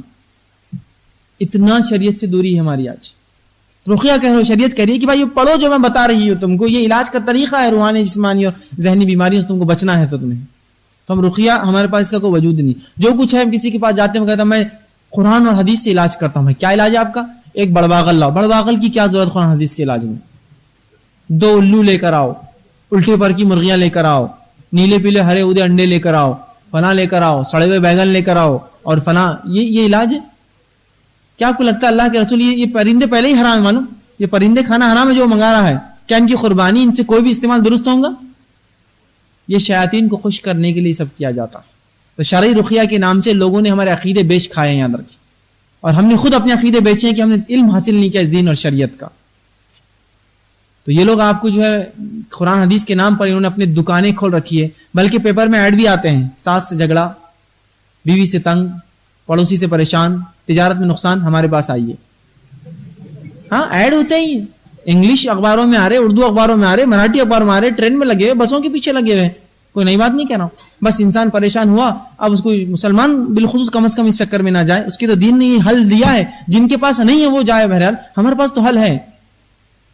مسلمان کی مثال تو ایسی ہو جائیں گی اگر وہ دوسروں کے پاس بھاگے کہ خود گھر میں ڈاکٹر اور لوگ دوسروں کو جا کر بتائے، ہمارے پاس تو علاج ہے، پھر ہم بھاگ رہے ہیں ارے غیروں کے پیچھے کہ بھائی ہمیں بتاؤ ہم پریشان ہیں، اور بس پھر وہ آپ کی عقیدے برباد کرتا ہے اور اپنے آپ کو قرآن حدیث کا جو ہے بڑا ماہر اور عالم بتاتا ہے، لیکن کبھی بولتا نہیں ہے کہ وہ قرآن حدیث سے کیا پڑھ رہا ہے، کہ تو وہ بولا تو اس کی تو معاملہ معلوم پول کھل جائیں گی میری، اس لیے کہ فوراً لوگ بولیں گے قرآن حدیث کا کون سا حصہ ہے، یا پھر پڑھتا بھی ہوتا تھوڑا سا عربی، بعد میں پھر بیچ میں اپنے الفاظ ادا کرتا ہے اور عربی میں یا تو پھر ایسی چیزیں پڑھتا ہے جس سے شیاطین خوش ہوتے ہیں۔ تو یاد رکھیے اس معاملے میں اپنے عقیدے کو بچائیے۔ شرعی رقیہ اس لیے کہ شرعی رقیہ کے فائدے ہیں، یہ عمل کرنے سے دنیا اور آخرت میں ہمیں فائدہ ہوگا۔ اگر اس کے علاوہ دوسرے طریقوں پہ ہم گئے جو شریعت سے ثابت نہ ہو، بالخصوص جس میں شرک اور بدعت ہو، خرافات ہو، تو یاد رکھیے دنیا تو ہاتھ سے جائیں گی، آخرت بھی ہم اپنی اس دنیا میں برباد کر بیٹھیں گے۔ ٹھیک ہے، تو شرعی رقیہ ہمیں کرنا جو ہے اس کی ضرورت ہے، اس لیے کہ شرعی رقیہ جو ہے یہ اللہ کے رسول صلی اللہ علیہ وسلم کی سنت ہے، اور آپ صلی اللہ علیہ وسلم نے کئی مرتبہ جو ہے اس کو اپنی زندگی میں لاگو کیا۔ مثال کے طور پر رسول اللہ صلی اللہ علیہ وسلم ذکر و اذکار اور وظائف لوگوں کہتے پڑھنے کے لیے اگر وہ بیمار ہو جاتے، اسی طرح لوگوں کے درمیان حسد ہوتی ہے، رسول اللہ اس سے بچنے کے لیے دعائیں بتاتے کہ حسد سے کیسے بچا جائے، اسی طرح اپنے اندر پائے جانے والی بیماریوں کا علاج خود رسول اللہ اپنے آپ سے کرتے۔ تو رقیہ کی یاد رکھیے بڑے فائدے ہیں، چاہے نظر بد لگی ہو کسی کو یا کوئی اور کسی کا مسئلہ ہو، یاد رکھیے وہ ضرور رقیہ کرے، مطلب شرعی جو طریقہ ہے جھاڑ پھونک کا اس طریقے کو اپنائیں، من مانی اس معاملے میں نہ کریں۔ اب آئیے ہم دیتے ہیں اللہ کے رسول صلی اللہ علیہ وسلم سے کون کون سی چیزیں بہرحال اس میں ثابت ہیں۔ چند بہرحال میں مثالیں رکھوں گا، چونکہ اتنا وقت نہیں کہ میں تمام مثالیں رکھوں۔ جیسا کہ اللہ کے رسول صلی اللہ علیہ وسلم اگر نظر بد لگ جاتی تو اس کا علاج کا آپ نے طریقہ بتایا کہ اگر کسی شخص کی نظر کسی کو لگ جائے، اور نظر بد کا لگنا حق ہے، یاد رکھیے، کسی کو آپ نے دیکھا اور اللہ کی تعریف نہ کی اس پر تو اس کو نظر لگ جاتی ہے، ٹھیک ہے، حتیٰ کہ آپ نے فرمایا اگر پہاڑ کے اوپر بھی پتھر ہو اور کوئی اس کو نظر لگائے تو وہ اس نظر کی وجہ سے نظر بد سے نیچے گر کے چورا ہو جاتا ہے۔ اور اللہ کے رسول صلی اللہ علیہ وسلم نظر بد کے تعلق سے فرماتے ہیں اور کہتے ہیں کہ نظر بد جو ہے برحق ہے، اگر کوئی چیز تقدیر پر سبقت پا لے جانے والی ہوتی تو نظر بد ہی ہوتی، مسلم کی روایت، تقدیر پر اگر کوئی چیز سبقت پاتی تو نظر بد ہے۔ اسی طرح آپ صلی اللہ علیہ وسلم فرماتے ہیں ایک دوسری روایت کے اندر جو کہ صحیح الجامع کی روایت نے فرمایا، اللہ کی تقدیر وہ فیصلے کے بعد سب سے زیادہ میری امت کے لوگ جس چیز سے مریں گے وہ نظر بد ہوں گی۔ لوگوں نے کہہ دیا کیا خوبصورت انسان ہے اور بخار آ کے مر گیا ہو، اور کیا اچھا فلاں ہے اور وہ اس کو فلاں ہوا بیمار ہوا اور مر گیا ہو۔ تو اگر رسول اللہ فرماتے ہیں میری امت میں تقدیر کے بعد اللہ کے فیصلے کے بعد اگر کسی چیز کی وجہ سے لوگ مریں گے سب سے زیادہ تو نظر بد کی وجہ سے مریں گے۔ ہم ذکر و اذکار کرتے نہیں، اگر ہم یہ کہتے کسی کی اچھائی دیکھ کے ماشاء اللہ، تب کہاں نظر بد لگے، لیکن آپ نے کہا ارے باپ رے، ارے اماں رے، ارے کتنا اچھا ہے رے، اور نظر بد لگ گئی اور فوراً انسان بیمار ہوا۔ رسول اللہ کے دور میں ایک واقعہ ہوا، آپ صلی اللہ علیہ وسلم نے ایک صحابی کو دیکھا، وہ اچانک اچھے تھے اور کب کبھی چھوڑ گئے بیمار، بخار آ گیا شدید تیز۔ کسی نے رسول اللہ اسے کہا ہے تو کہا اللہ کے رسول وہ تو بیمار ہو گیا، کہا ابھی تو اچھا تھا، کہا لیکن بیمار ہو گیا۔ رسول اللہ اس کے پاس گئے، کہا کیا ہوا، تو کہا اللہ کے رسول میں ایک شخص کے پاس میرے گھر میں ایک شخص آیا اور میں اپنا لباس بدل رہا تھا تو اس شخص نے دیکھ کر کہا کہ جو ہے تمہاری جلد تو اتنی خوبصورت ہے، کماری لڑکیوں کی بھی نہیں ہوتی، وہ بڑے خوبصورت تھے صحابی دیکھنے دکھانے میں۔ تو بس اس نے کہہ کر چلا گیا اور بس مجھے بخار چڑھ گیا۔ اللہ کے رسول نے اس شخص کو بلایا اور بلا کر کہا کہ تم اللہ کا ذکر یا جو ہے تم نے ماشاءاللہ کیوں نہیں کہا جب اس کو دیکھا، کیا تم اپنے بھائی کو مارنا چاہتے ہو، اس کی موت تم چاہتے ہو کہ مر جائے؟ تو کہا اللہ کے رسول نہیں، تو کہا وضو کرو، اور اس شخص کو اللہ کے رسول نے وضو کرایا اور پانی ایک ٹب میں جمع کیا، چونکہ معلوم تھا کس کی نظر لگی، اور اس کے بعد اس شخص کو جس کو نظر لگی تھی اس کو بٹھایا اور اس کے سر سے وہ پانی ڈالا جو اس کے وضو کا پانی جمع کیا گیا تھا۔ یہ ہے شرعی علاج نظر بد کا۔ اب ہمارے پاس کسی کو نظر لگ جائے تو کیا کرتے ہیں؟ شرعی علاج کا اب معلوم بھی ہوگا کہ نہیں کراہت آتی ہے، کلی کریں گا اس میں، ناک کا پہننا وہ نہیں کر سکتے، کراہت کرتے ہیں لوگ، نہیں وضو میں یہ سب ہوگا، ناک میں پانی لیں گا، کلی کریں گا اور پانی کو جمع کر کے اس کے سر پہ ڈالا جائے گا جس کو نظر لگی ہے، اور جب وہ صحابی کیا گیا وہ اچھے ہو گئے۔ اب اس چیز کو ہم تیار نہیں ہے قبول کرنے، اس لیے کہ اس میں گندگی شامل ہے۔ اب آئیے ہم جو علاج کرتے وہ کیا ہے؟ سب سے گھٹیا اور گندی چیز اٹھا کے لاتے گھر کی نظر لگی تو کیا؟ جھاڑو. میں سمجھتا ہوں ناک میں پانی لینا اور کلی سے زیادہ گندی ہے وہ, اور اس کو لے کر آگے پیچھے کچھ پلٹو ہو گئی جاؤ. وہ غلاظت کو آپ اس کے پاس گھما کر اور بیماری میں اس کو ملوث کریں گے اس جھاڑو سے. اور سبحان اللہ, جس شریعت کا رب اللہ ہو اس کی امت جھاڑوؤں سے شفا طلب کرے, اس سے بدبخت اور بےخوف تو کوئی نہیں ہو سکتا. جس کا رب اللہ ہو, جو شفا دینے والا, اس سے بدبخت قوم نہیں کوئی جو جھاڑوؤں سے علاج طلب کرے, جبکہ اس کا نبی بتا رہا ہو طریقہ کیا ہے, تم یہ لو. لیکن ہمارا مسئلہ یہ ہو گیا کہ ہم کو بکریاں اور بھیڑ پسند نہیں آتی کوئی تحفے میں, ہم لوگ چاہتے کتا دو ہمیں تحفے میں. ہوتا ہے نا کہ بکریاں اور بھیڑ فائدہ دیتی ہے, لیکن ایک پالنے کو اس کے کتا ہوتا ہے سنبھالنے کو. اب انسان کو کہے کہ بھائی بھیڑ لے جاؤ, بکری لے جاؤ, نفع ہوگا, بولتا نہیں مجھے وہ نہیں چاہیے, مجھے کتا بڑا پسند آ رہا ہے. ایک بری چیز پسند آتی ہے ہم کو, اچھائیاں موجود ہے جبکہ یہ شرعی علاج ہے. اور نہ معلوم ہو تو سورہ فلق اور سورہ ناس پڑھ کر دم کیجیے, یہ علاج ہے نظر بد کا. تو یہ علاج کیجیے نظر بد کا, ٹھیک ہے. اسی طرح جو ہے انسانوں پہ جنات یا اس قسم کی چیزیں سوار ہو جاتی ہے, رقیہ کرنے سے یہ آسانی سے اتر جاتے ہیں. یاد رکھیں اس کی تفصیلات کا موقع نہیں ہے, اس لیے کہ جن اور جادو کی حقیقت میرا پورا عنوان ہے, آپ چاہے تو DVD خرید کر دیکھ سکتے ہیں. اس کے اندر بتفصیل میں نے اس کا علاج بتایا, جادو کیسے ہوتا ہے اور اس کا علاج کس طرح سے کرا جائے. آج میرا موضوع جادو سے ہٹ کر رہے گا انشاءاللہ. تو یہ جو رقیہ ہوتا ہے, یہ جن اور جادو اور شیاطین عاصب ان قسم کی چیزوں سے اپنے گھر, مکان, بچوں, بڑوں اور چھوٹوں کی حفاظت کے لیے بھی کام آتا ہے, ٹھیک ہے. اسی طرح جو ہے رقیہ جو ہے یہ ہمارے اعمال صالح کو بھی بڑھاتا ہے. اس کے کرنے سے شرعی اعتبار سے ہماری نیکیاں بھی تو بڑھتی ہیں. رسول اللہ نے فرمایا اپنی بھائیوں کی مدد کیا کرو مصیبت میں, اور بیماری بھی تو ایک مصیبت ہے, اس کی مدد کیا کرو, اس میں علاج کر کے شرعی اعتبار سے یہ بھی طریقہ ہم کو جو ہے فائدہ دیتا ہے. اسی طرح رقیہ اللہ کے رسول صلی اللہ علیہ وسلم نے خود کیا اور اجازت دی. اس کے دلائل میں کچھ رکھتا ہوں. رسول اللہ صلی اللہ علیہ وسلم نے خود بھی کیا اور حکم دیا, اس کے چند دلائل رکھتا ہوں. آئیے ہم دیکھتے ہیں کہ ہماری عائشہ رضی اللہ عنہا فرماتی ہیں اللہ کے رسول صلی اللہ علیہ وسلم کو جب بھی شکایت ہوتی, مرض ہوتا, بیماری ہوتی, تو آپ صلی اللہ علیہ وسلم جو ہے وہ پڑھ کر پھونکتے. جب آپ کی بیماری نے شدت پکڑی, مطلب رسول اللہ پڑھتے, ہاتھ پہ پھونک کر دم کرتے, لیکن جب آپ کی شدت, بیماری میں شدت بڑھ گئی تو آپ صلی اللہ علیہ وسلم نہ پڑھ سکے, تو میں اللہ کے رسول صلی اللہ علیہ وسلم پڑھتی اور آپ پر دم کرتی. یہ کون سی بیماری تھی رسول اللہ کی؟ بخار تھا آپ کو. تو جہاں روحانی بیماریوں کا علاج ہے نفسیاتی, وہیں جسمانی بیماریوں کا علاج بھی ہے رقیہ. معلوم, تو آپ بخار میں دم کر سکتے کسی کے اوپر, سورہ فلق سورہ ناس. دوا لیتے رہیے, میں اس سے منع نہیں کر رہا ہوں, وہ تو چلتا رہے گا, وہ تو ایک سٹیپ آپ جاری ہے, دنیاوی کوشش تو کرتے رہیں گے آپ, لیکن شروعات یہاں سے ہوگی دینی کوشش سے. یہ نہیں کہ آپ بولیں گے نہیں بھائی وہ دوائیں کافی, باقی کچھ, یہ اول ہے یاد رکھیے, اس کے بعد وہ ثانی ہے. انشاءاللہ اس کی برکت سے اللہ اس میں بھی برکت دے دیں گا, لیکن آپ وہی لیں گے تو پھر شاید برکت مشکل ہے, یا پھر ہزاروں لاکھوں روپے یوں ضائع کریں گے, اس کے بعد بھی شفا یاب نہیں ہوں گے. ٹھیک. اسی طرح جو ایک روایت آتی ہے کہ آپ صلی اللہ علیہ وسلم فرماتے تھے اور کہتے تھے لا باسا بالرقا ما لم تکن شرکن, وہ رقیہ پڑھا کرو جس میں شرک نہ ہو, ایسی باتیں دم کیا کرو جس میں شرکی الفاظ نہ ہو, اچھے الفاظ ہو, اللہ کی حمد و ثنا ہو, تعریف ہو, اس کے نام اسماء صفات ہو. اور خود رسول اللہ نے کئی رقیے بتا دی ہم کو. اسی طرح ایک روایت میں آتا ہے آپ صلی اللہ علیہ وسلم فرماتے ہیں, یہ بھی مسلم کی روایت ہے, اوپر والی مسلم کی روایت تھی. تیسری روایت آپ صلی اللہ علیہ وسلم فرماتے ہیں, یہ بھی مسلم کی روایت ہے, آپ فرماتے ہیں کہ جو شخص اپنے بھائی کو فائدہ پہنچا سکتا ہے تو ضرور فائدہ پہنچائے, مطلب اس کا علاج کرے, اگر اس کو پڑھ سکتا ہے, دم کر سکتا ہے تو ضرور اس پر کر دے. اسی طرح چوتھی ایک روایت آتی ہے, آپ صلی اللہ علیہ وسلم فرماتے ہیں, بخاری کی روایت ہے کہ ایک لونڈی تھی, ایک غلام تھی, رسول اللہ نے دیکھا اس کا چہرہ پیلا پڑ چکا تھا.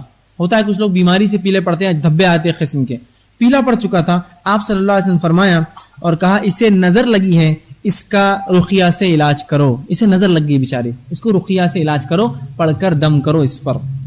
ٹھیک. تو یہاں اللہ کے رسول صلی اللہ علیہ وسلم دیکھ رہے ہیں واقعات میں خود پڑھا. اسی طرح ماں عائشہ رضی اللہ عنہا فرماتی ہے اللہ کے رسول صلی اللہ علیہ وسلم کی روایت ہے, فرماتی مجھے نظر کی جھاڑ کرنے کا حکم دیتے تھے. کسی کو اگر نظر لگ جائے تو اللہ کے رسول جو ہے مجھے حکم دیتے کہ اس کی جھاڑ پھونک کرو. مطلب اس کو جھاڑ پھونک, جو حدیث میں الفاظ آ رہے ہیں جو ترجمہ اردو میں ہو رہا ہے, اس کا معنی ہے پڑھ کر پھونکو. وہ جھاڑ پھونک سے جھاڑو مت لے لیجیے آپ, مانا اس کا جھاڑ پھونک سے مارا ہے کہ پھونکو, دم کرو, سیلاؤ.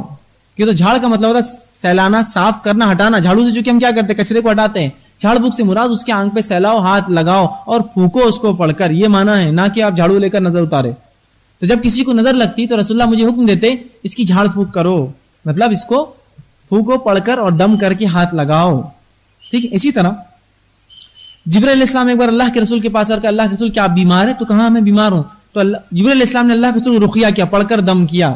شفا یاب ہونے کے لیے آپ پر جو ہے آپ نے جبرائیل علیہ السلام نے ایک رقیہ پڑھ کر دم کیا. تو یہ دلائل ہے کہ اللہ کے رسول صلی اللہ علیہ وسلم رقیہ کرتے تھے, اس کا حکم دیا, بلکہ اس کی مشہوریت تھی, یہ مشہور اور معروف اور سنت چیز ہے, یاد رکھیں.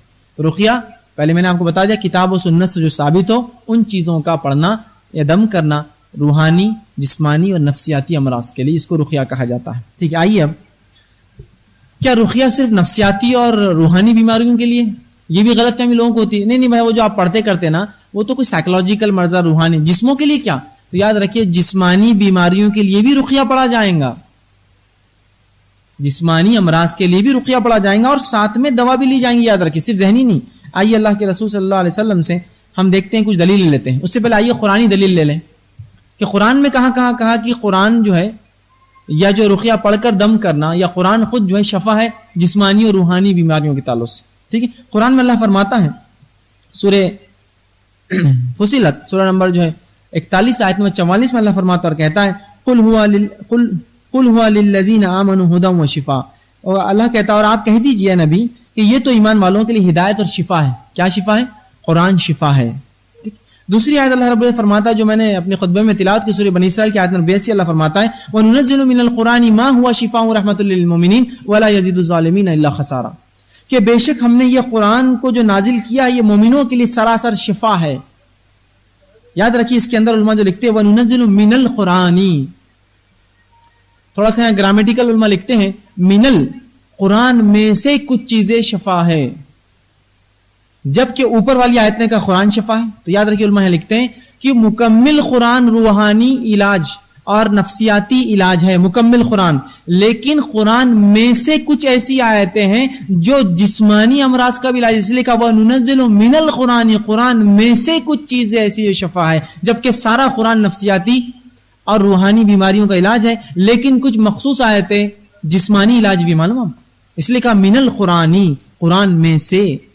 تو قرآن جہاں نفسیاتی بیماریوں کا علاج ہے وہاں جسمانی بیماریوں کا بھی علاج ہے. یاد رکھ. اسی طرح اللہ تعالیٰ قرآن میں فرماتا ہے یا ایھا الناس قد جاءکم موعظۃ من ربکم وشفاء لما فی صدور وہدی ورحمۃ للمؤمنین. اللہ فرماتا ہے سورہ یونس نمبر 10 آیت نمبر 57 میں اور کہتا ہے اے لوگو تمہارے پاس تمہارے رب کی طرف سے ایک ایسی چیز آئی ہے جو نصیحت ہے اور دلوں میں جو روگ ہے اس کو دور کرنے والی ہے، امراض کو، دلوں کے روگ کو اور اس کے جو برائیوں کو دور کرنے والی ہیں، اور ان کے لیے شفا اور رہنمائی کرنے والی ہے اور رحمت ہے ایمان والوں کے لیے. علامہ ابن قیم الجوزی رحمہ اللہ زاد المعاد میں لکھتے ہیں اس کے تعلق سے اور کہتے ہیں کہ قرآن کریم تمام قلبی اور جسمانی، دنیاوی اور اخروی بیماریوں کی شفا ہے. آگے لکھتے ہیں مگر ہر شخص کو قرآن سے شفا حاصل کرنے کی توفیق نہیں ملتی. اگر کوئی بیمار قاعدے سے، سچائی اور ایمانداری، مکمل قبولیت اور پختہ یقین اور شرط کی ادائیگی کے ساتھ اس کے ذریعے اپنا علاج کرے تو بیماری اس پر کبھی غالب نہیں آ سکتی. مطلب ایک انسان پختہ یقین، ایمان کے ساتھ اگر قرآن سے علاج کرے اور یقین رکھے کہ اس میں شفا ہے تو پھر بیماری اس پر غالب کبھی بھی نہیں آ سکتی. لیکن وہ کہتے ہیں بہت کم لوگوں کو نصیب ہوتی ہے قرآن سے شفا، اس لیے کہ وہ پختہ عقیدہ ہی نہیں ہمارے پاس. ہم سب جگہ بیماری کا علاج کر کے تھک کر بولتے ہیں اب قرآن حدیث میں دیکھیں گے. شروعات ہونا چاہیے اللہ کتاب کے رسول کی سنت اور پھر باقی چیزوں پر. آئیے اسی طرح سنت نبوی سے چند دلائل کی، یہ دونوں کے لیے جو ہے یہ علاج ہے اور رقیہ رسول اللہ نے کیا اور دونوں کے علاج ہے. آپ صلی اللہ علیہ وسلم کے تعلق سے آتا ہے کہ آپ ایک بار بیمار تھے، جبرائیل علیہ السلام آئے اور یہ جسمانی بیماری تھی آپ کی، تو آپ نفسیاتی اور روحانی بیماری کے شکار نہیں ہوتے تھے، آپ نبی تھے اللہ.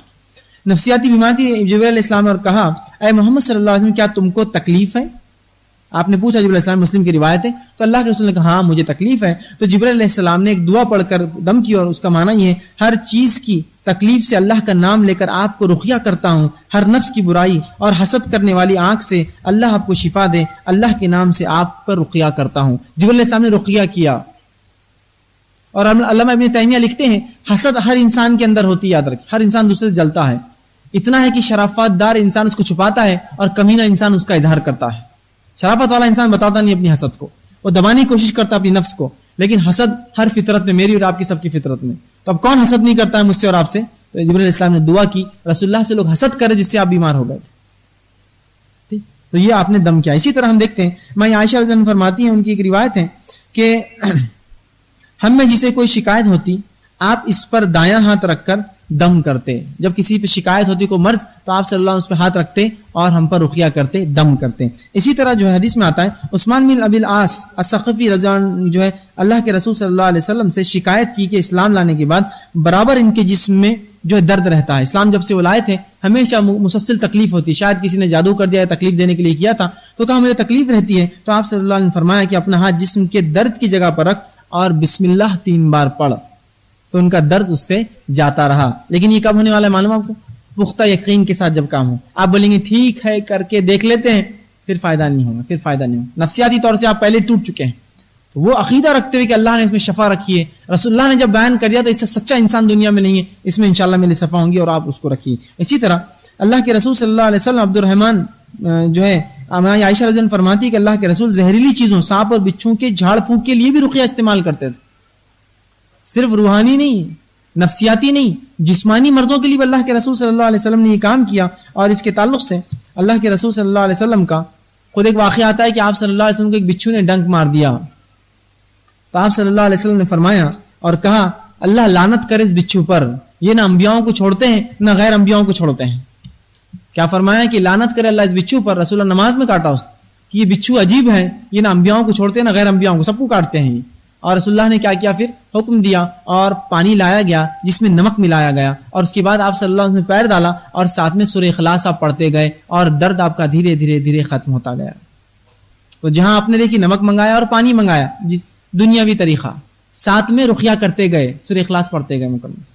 ہم لوگ کیا کرتے ہیں مکمل طور سے کچھ کاٹ لیا, کوئی زہر چڑھ گیا, پوائزن ہو گیا, فوڈ پوائزننگ ہوئی, بیمار ہو گیا, بلڈ پریشر ہو گیا, سب سے پہلے دواخانے بھاگو, وہیں سب کچھ ہو سکتا ہے, باقی کوئی علاج کرنے والا نہیں. سب سے پہلے اللہ سے مدد چاہتے, سورہ فلق سورہ ناس پڑھ کر دم کرتے. اسی طرح اگر بالخصوص یہ ہو کہ کسی کو بچھو یا کسی سانپ نے کاٹ لیا, دواخانے جانے تک یہ علاج کر سکتے ہیں, یہ سب ہم نے مکمل چھوڑ دیا. مکمل رسول اللہ صلی اللہ علیہ وسلم کے زمانے میں ایک واقعہ بخاری کی حدیث ہے کہ صحابہ ایک مقام پر رکے تھے, وہاں جو ہے ایک شخص تھا جس کو بچھو نے کاٹ لیا, یا ایک روایت میں سانپ نے کاٹ لیا. وہ شخص آ کہا تم میں سے کوئی ہے جو پڑھے جھاڑ پھونک کرے؟ ایک صحابی نے کہا میں کروں گا, اور اس کے ساتھ گئے اور انہوں نے اس پر سورہ فاتحہ دم کر کر پڑھی. اس لیے سورہ فاتحہ کو سورۃ الرقیہ کہا جاتا ہے, علاج کرنے والی سورت. انہوں نے سورہ فاتحہ پڑھ کر اس آدمی پر دم کیا جس کو زہر چڑھا تھا, اور ساتھ میں اس کا جو جہاں اس بچھو اور سانپ نے کاٹا تھا وہاں کٹس لگائے, وہاں جو ہے بلیڈ جو ہے کسی چیز سے کاٹا. اور اس زمانے میں طریقہ تھا زہر نکالنے کا, منہ سے کھینچ کر تھوکتے. سورہ فاتحہ آپ نے پڑھی, پھر ایک بار کھینچ کر تھوکا, پھر سورہ فاتحہ پڑھی, پھر ایک بار کھینچ کے تھوکا, ایسا 7 بار آپ نے کیا اور اس کا زہر اتر گیا. لیکن میں آپ کو یہ نہیں کہہ رہا ہوں کہ آپ کیجیے اپنے زندگی, اس لیے کہ یہ وہ آدمی کر سکتا ہے جس کو ماہر ہو اس فن کا, جو زہر کس طرح نکالتے ہیں. پہلے زمانے میں گاؤں میں لوگ, آج کل اتنے دوا انجیکشن ہے, زہر اس طرح نکالا جاتا, تو اس کے لیے طریقہ بتا دیا. ہو سکتا ہے آج ہم گاؤں میں نہ ہو, لیکن کبھی جنگل جانا اور یہ مسئلہ آ جائے پیش, ٹھیک. تو بہرحال آپ یہ کر سکتے ہیں کہ بچھو کاٹ لے کچھ تو نمک ڈالیے اور پانی کے اندر یہ آپ کر سکتے ہیں. پھر دوا کے لیے آپ بالکل جائیے, شریعت منع نہیں کر رہی آپ کو دوا سے. رسول اللہ کا خود نمک ملانا پانی میں اور پیر اس میں ڈالنا, یہ خود وہی ایک وضاحت ہے کہ علاج بھی کر رہے تھے آپ دنیاوی, اور جو ہے ساتھ میں سورہ فاتحہ سورہ اخلاص پڑھتے جا رہے تھے, ٹھیک. تو ہم کو دونوں ہی چیزوں کو جو ہے اپنانا ہے, ٹھیک ہے. اور نہ صرف جو ہے ہمیں رقیہ پر اعتماد کرنا ہے, بلکہ جہاں رقیہ پر ہم عقیدہ اور اعتماد کریں گے, ساتھ میں دنیاوی چیزوں کو بھی استعمال کریں گے. جیسا کہ اللہ کے رسول صلی اللہ علیہ وسلم نے فرمایا اور کہا شفا 3 چیزوں میں ہے. کیا فرمایا آپ نے؟ شفا 3 چیزوں, مسند احمد کی روایت. پہلا فرمایا شہد میں شفا ہے. دوسرا آپ صلی اللہ علیہ وسلم فرماتے ہیں کہ پچھنے لگوانے میں شفا ہے. پچھنے جو ہوتا ہے ایک طریقہ ہوتا ہے, عربوں میں تو اور آج ہی بہرحال ہوتا ہے کہ ایک بلیڈ لے کر جو ہے جسم کے وہ حصے پہ جہاں تکلیف ہوتی ہے وہاں کٹس لگائے جاتے ہیں, اس کو کاٹا جاتا ہے. پچھنے بولتے ہی بہرحال, جس کو نہ معلوم ہو کوشش نہ کرے, وہ ایک ماہر ہوتے ہیں لوگ اس کے. عموماً ہندوستان میں چیز نہیں ہوتی, لیکن آپ عرب ممالک میں جائیں گے تو بہت عام ہے. لوگ جو عمرہ کرتے دیکھیے آپ پیچھے, حج کرتے پچھنے لگواتے ہیں. آج کل تو اچھے آلوں سے کیا تھا, اس زمانے میں بلیڈ سے کاٹتے اور اس کے بعد خون کو منہ سے کھینچ کر تھوکا جاتا. وہ خراب خون ہوتا جس کے جمنے سے جس میں تکلیف, اس کو بولتے پچھنے لگوانا. تو پچھنے لگوانا خود ایک قسم کی سرجری کی ٹائپ ہے, یا بلڈ کو خراب نکالنے کا طریقہ ہے. تو یہاں آپ کیا فرما رہے, شہد میں شفا ہے, مطلب دنیاوی علاج کرو, پچھنے لگوانے میں شفا ہے, مطلب آپ سرجری یہ کر سکتے بحالت ضرورت پہلے, لیکن کیا کریں گے آپ, سب سے پہلے رقیہ سے شروع کر کے یہ سب کرنے کے بعد, یہ نہیں, رقیہ کرنے کے بعد یہ سب کرتے رہیے, انشاءاللہ اللہ شفا دے. اور تیسرا فرمایا آنکھ سے داغنے میں میری امت کو شفا ہے. آنکھ سے داغنا اس میں بھی شفا ہے, لیکن فرمایا میں آنکھ سے داغنے کو تمہارے لیے منع کرتا ہوں. تو خاموخواہ کہ اگر کوئی شخص کو عام بیماری نہ ہو یا ایسی بیماری نہ ہو کہ آنکھ ہی اس کا علاج ہے, آنکھ سے علاج نہیں کرنا چاہیے, آنکھ کے چٹکے سے یا کرنٹ سے نہیں کرنا چاہیے, سوائے اس کے کہ اس کے سوا کوئی طریقہ نہ ہو. یاد رکھیں, نہ ہو تو اس شکل میں اجازت ہے. تو کہا 3 چیزوں میں شفا ہے میرے اس انسانوں کو, ایک شہد, ایک پچھنے لگوانا, اور تیسرا آگ میں داغنے میں. لیکن میں اپنی امت کو اس سے منع کرتا ہوں، سوائے خاص حالت کی مجبوری میں آپ کروا سکتے ہیں. ٹھیک ہے، تو یہاں رسول اللہ نے دیکھیے اجازت دے دی کہ آپ دوا لیجئے، میڈیسن لیجئے، آپریشن کرائیے، سرجریز کرائیے، آپ کو ضرورت ہے تو جو کرنا ہے کیجئے، لیکن سب سے پہلے شروعات کہاں سے ہوں گی؟ اللہ کے کلام سے، اس کے رسول کی حدیث سے، اور اس کے بعد آپ جو کرنا چاہیں اس کے ساتھ جڑی بوٹیاں اور جو کرنا چاہیں، رقیہ کے ساتھ جو دنیاوی آپ چیزیں کرنا چاہیں کیجئے، لیکن صرف دنیاوی چیزوں کے پیچھے بھاگیں گے تو صرف بھاگتے رہیں گے، کبھی اس میں علاج ہونے والا نہیں، یاد رکھیے. ٹھیک ہے. اب اسی طرح لوگ سوال کرتے ہیں جب رقیہ کی بات آتی ہے، پڑھنے پڑھانے کی، اس کا فائدہ کب ہوگا؟ اس کا فائدہ کب؟ مثال کے طور پر ایک آدمی بیمار ہے اور میں اس سے کہہ دوں دیکھو رقیہ کرو، اب وہ کیا کرتا ہے؟ پہلے تو وہ عقیدہ نہیں رکھتا ہے جو ہونا چاہیے، بسم اللہ الرحمن الرحیم، سورہ فاتحہ، سورہ فلق، سورہ ناس، سورہ اخلاص پڑھ کے دم کر دیا. دیکھو کیا فائدہ ہوا؟ کچھ بھی نہیں ہوا. میں آپ سے سوال کرتا ہوں کتنے سالوں سے آپ اس بیماری کا علاج کر رہے تھے؟ بولیں گا 5 سال سے کر رہے تھے. تو کیا آپ کو لگتا ہے 2 منٹ میں پڑھتے ہی عمل ہو جائیں گا؟ آپ نے 10 دواخانے بدلے، 20 جگہ آپ گئے، ہزاروں لاکھوں روپے آج خرچ کر کے آپ بیٹھے ہیں اور آپ کو لگتا ہے ایک سورہ فلق، سورہ ناس پڑھنے سے علاج ہو جائیں گا؟ 2 بار پڑھیے، 3 بار پڑھیے، 3 دن پڑھی، 10 دن پڑھی، زندگی بھر پڑھی. یہ تھوڑی ہے مانا کہ بھائی میں نے یہ پڑھ لیا مطلب دنیاوی علاج کراؤں گا اس میں فائدہ نہ ہو تو چلے گا، لیکن جب دین کا معاملہ ہے تو بس پڑھتے ہی ہو جانا میرا علاج. یہ کون سا طریقہ ہوا؟ صبر کرنا پڑے گا. اللہ کی آزمائش ہو سکتی، تقدیر بھی تو کوئی چیز ہے کہ اللہ نے لکھ چھوڑا ہو مومن کو کہ اس کو آزماؤں گا. اس معاملے میں ہمارا معاملہ دین میں ایسے ہی رہتا نہیں، تم نے مجھ بولے تو سورہ فاتحہ پڑھو، تو کیا ہوا؟ کچھ بھی نہیں ہوا اس کو. تو میرا یہ سوال ہے تم کتنے دن ڈاکٹر کے پاس جا رہے ہیں؟ 1 سال سے، کیا فائدہ ہو تم کو اب تک؟ اور میں ہنسوں تم پر تو بولیں گے دیکھو بیمار پہ ہنس رہے ہیں. جب میں آپ کو شرعی طریقہ بتا رہا ہوں تو ظاہر سی بات ہے کرتے کوئی جادو کی چھڑی تو نہیں، یوں کرا اور علاج ہو گیا اس شخص کا. تو لوگ عموماً یہ کرتے ہیں کہ بس علاج ہوا نہیں شروع تو بس اس کا فائدہ کب ہوگا؟ ارے بھائی صبر کرو، 1 دن نہیں 10 دن کرو اس کو علاج، 10 دن نہیں اس کا معمول بنا لو ہر دن کرنے کا. یہ نہیں کہ تم 1 دن پوچھو گے تم نے دوا شروع کی اتنے زمانے سے، رقیہ کیا نہیں، اب شروع کرو رقیہ سے، دھیرے دھیرے اللہ شفا دے گا. تو بہت سے لوگ یہ ہوتے ہیں کہ بس رقیہ کب اثر کریں گا کب. یاد رکھیے اب 2 چیزیں، اگر میں آپ سے یہ کہوں یا آپ مجھ سے کہیں کہ دیکھیے بھائی ہمارے علاقے میں بڑے غنڈے چور اچکے آ رہے ہیں، یا دشمن جو ہے میں بارڈر پہ رہتا ہوں، میرے سامنے دشمن ہے میرا اور وہ کبھی مجھ پہ حملہ کر سکتا ہے، اور میں آپ سے کہوں کہ ٹھیک ہے دشمن سے لڑنا ہے یہ ہتھیار لو، دشمن سے لڑنا ہے یہ ہتھیار یہ اوزار لو، جاؤ اس سے لڑو. اب جب دشمن آیا تو یا تو آپ کا ہاتھ کمزور ہے جو اوزار کو اٹھا نہیں سکتا، یا تو آپ کا ہاتھ کمزور ہے اوزار نہیں اٹھا سکتا، یا خود جو اوزار ہے وہ کمزور ہے آپ چلا نہیں سکتے، یا تو آپ کو علم نہیں اوزار کیسے چلایا جائے، یا تو آپ بولتے میرے ہاتھ میں اتنی طاقت نہیں کہ میں اوزار کو اٹھاؤں. تو اس میں اوزار کی کیا غلطی ہے؟ آپ کے ہاتھ میں طاقت نہیں تو اوزار کی کیا غلطی ہے؟ اور آپ اس کو چلانا نہیں جانتے تو اوزار کی کیا غلطی ہے؟ غلطی تو آپ کی ہے نا، اس کی کہاں ہے؟ میں نے آپ کو ایک ہتھیار دیا کہ اپنی نفس کے بچاؤ کے لیے استعمال کرو، آپ بولیں گے میرے سے اٹھتا نہیں وہ، تو اس میں میری کیا غلطی ہے؟ آپ بولیں گے جو ہمیں کو چلانا نہیں آتا تو میری کیا غلطی ہے اس میں؟ غلطی آپ کی، کیوں سیکھا نہیں آپ نے وہ چیز؟ تو رقیہ بھی جو ہے ہم کو اللہ پر توکل اور مکمل بھروسہ رکھتے ہوئے کرنا ہے. اب آپ بولیں گے جان دو سب کر رہے تو یہ بھی کر لو، اس میں شفا نہیں ہے، پھر یاد ہے اس میں شفا نہیں ملتی ہے. پھر چلو سب کر رہے تو یہ بھی کر لو، چلو سب ہو رہا تو یہ بھی کر لو، سب جگہ گھوم کے اگر تو یہاں بھی دیکھ لیں گے کیا ہوتا ہے، پھر تو آپ کو کوئی فائدہ نہیں ہونے والا. یاد ہے کوئی فائدہ نہیں ہونے والا. تو علاج کب ہوگا، شفا کب ملیں گی؟ جب مکمل اللہ پر اعتماد کریں گے، بھروسہ رکھا جائیں گا، ساتھ میں دنیاوی اچھے ماہر اور مشہور ماہرین ڈاکٹروں سے دوا بھی لی جائیں گی اور رقیہ بھی کیا جائے گا. انشاءاللہ عزیز کرتے رہیے اس کو، آج 1 دن نہیں 2 دن نہیں 10 دن نہیں سال بھر نہیں، آپ کو کبھی نہ کبھی شوق. اس لیے کہ اللہ رب العزت نے قرآن میں فرمایا کہ اگر لو انزلنا ھذا القرآن علی جبل رأیتہ خاشعا متصدعا من خشیۃ اللہ، کہ اگر ہم اس پہاڑ کو تم دیکھتے، اگر ہم پہاڑ پر اتار دیتے، اس قرآن کو ہم اس پہاڑ پر اتار دیتے، تم دیکھتے یہ پہاڑ اللہ کی خشیت سے ریزہ ریزہ ہو جاتا. تو جب پہاڑ اللہ کے کلام کو برداشت نہیں کر سکتا تو یہ جسم اور یہ بیماری کیا برداشت کریں گے اس کو؟ وقت لیکن لگیں گا اس کو. اللہ آزما رہا ہوں گا آپ کو کہ دیکھتا ہوں یہ رقیہ کتنے دن کر پاتا ہے، چلو اس کو آزماؤ. یہ کہہ رہا نا کہ اس میں شفا ہے، چلو دیکھتے ہیں اس کو کتنے دن کرتا ہے. ایسا نہیں 2-3 دن کر کے پھر بولتا چلو جادوگروں اور کاہنوں کے پاس، شبدے بازوں کے پاس، اور جو غیر شرعی رقیہ پڑھتے ہیں. یہ آزمائش بھی ہو سکتی ہے. تو آپ پڑھتے رہیے اور اس کا کوشش کرتے رہیے. ٹھیک.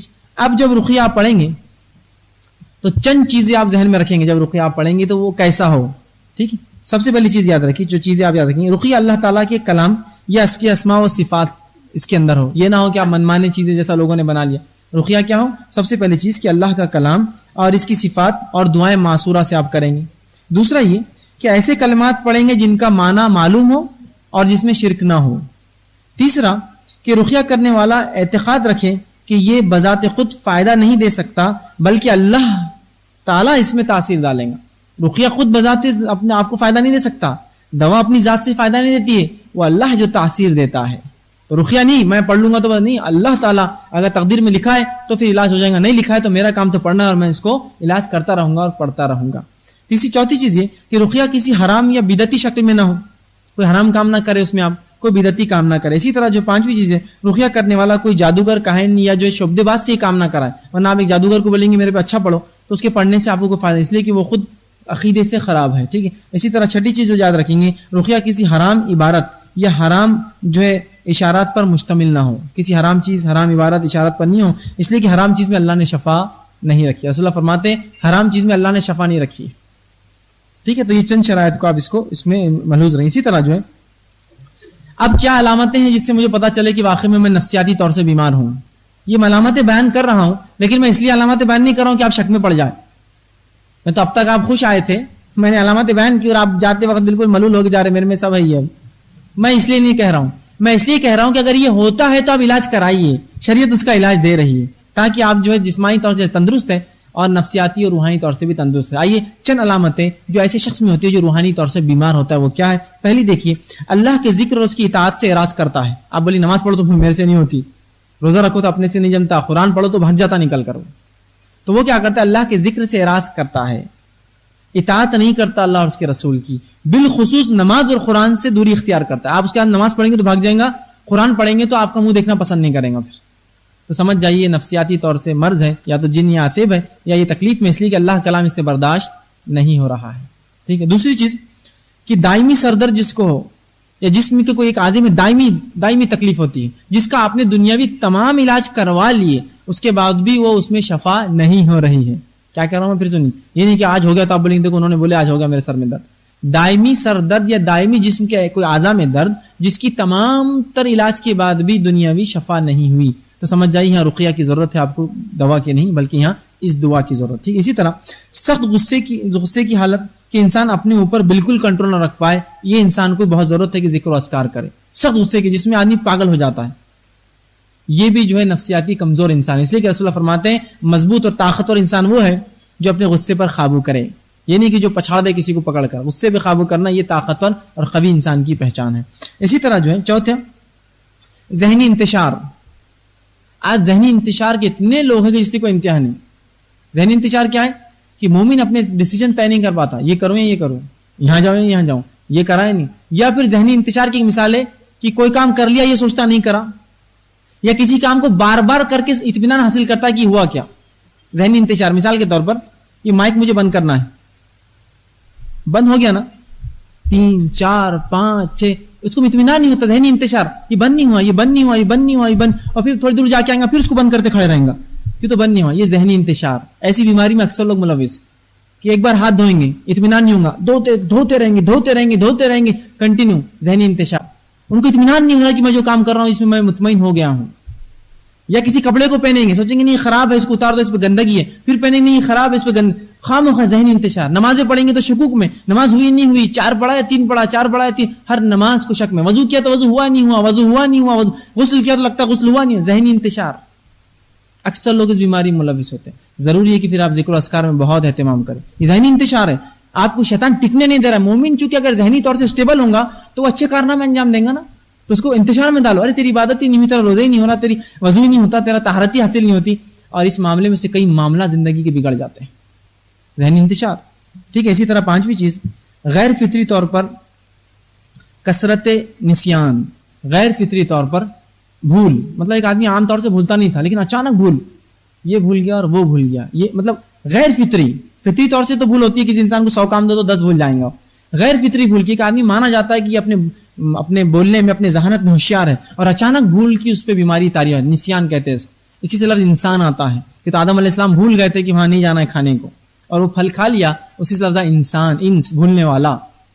نسیان کی بیماری, بھول چاہتا ہے غیر معمولی طور پر, کبھی کبھار ہونا الگ بات ہے.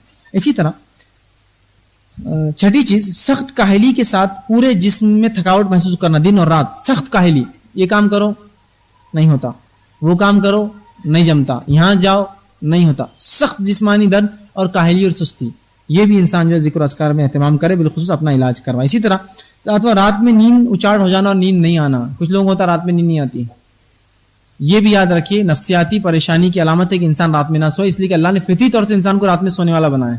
کتنا بھی جاگنے والا انسان ہو رات میں اس کو نیند آتی ہی ہے، فطری طور سے اللہ نے رات کو اطمینان اور سکون کے لیے بنایا ہے. اسی طرح ساتویں چیز، ہمیشہ غم اور اضطراب اور تنگ حالی میں رہنا. ہمیشہ غم، کچھ ہوا خوشی پہ تو غم لگ رہا، ہمیشہ پریشانی کی حالت میں اضطراب، کوئی چیز میں اطمینان نہیں مل رہا، بس پریشان، یہ کر لیا ابھی تو مطمئن نہیں، وہ کر لیا ابھی تو میں مطمئن نہیں ہوں. ٹھیک ہے. اسی طرح 9ویں چیز، بلا جو ہے سبب رونا یا ہنسنا، بلا سبب، کوئی وجہ نہیں اور ہنس رہا آدمی، کوئی وجہ نہیں رو رہا، یہ بھی علامت ہے ذہنی بیماری کی، کوئی بیمار ہے ذہنی اعتبار. اسی طرح 10واں، ڈر اور خوف، ہمیشہ ڈر اور خوف میں رہنا. کچھ لوگ اتنے ڈر اور خوف میں رہتے ہیں، یہاں گئے تو یہ ہو جائے گا، وہاں گیا تو ہو جائے گا، نکلا تو مر جاؤں گا، گاڑی چلاتے ہوئے، حتیٰ کہ وہ 2 ویلر بھی نہیں چلاتے ہوئے کہتے ہیں گاڑی چلاؤں گا شاید مر جاؤں گا. خوف، ہر چیز کا خوف. ٹھیک ہے. تو یہ بھی. اسی طرح جو ہے زیادہ جو ہے شرمانا اور لوگوں سے دوری رہنا اور انتہا پسند رہنا، کسی سے بات ہی نہیں، کوئی بات نہیں، اور انتہا پسند، دور انسانوں سے دوری اختیار کرنا اور الگ اپنی جو ہے ایک الگ مسکن بنا کے الگ رہنا، یہ بھی ایک علامت ہے. اسی طرح جو ہے گھر میں یا اہل و عیال کے ساتھ بیٹھنے کو ناپسند کرنا یا ان کے ساتھ سختی سے پیش آنا جبکہ دوسروں کے ساتھ نرمی سے پیش آتا ہے.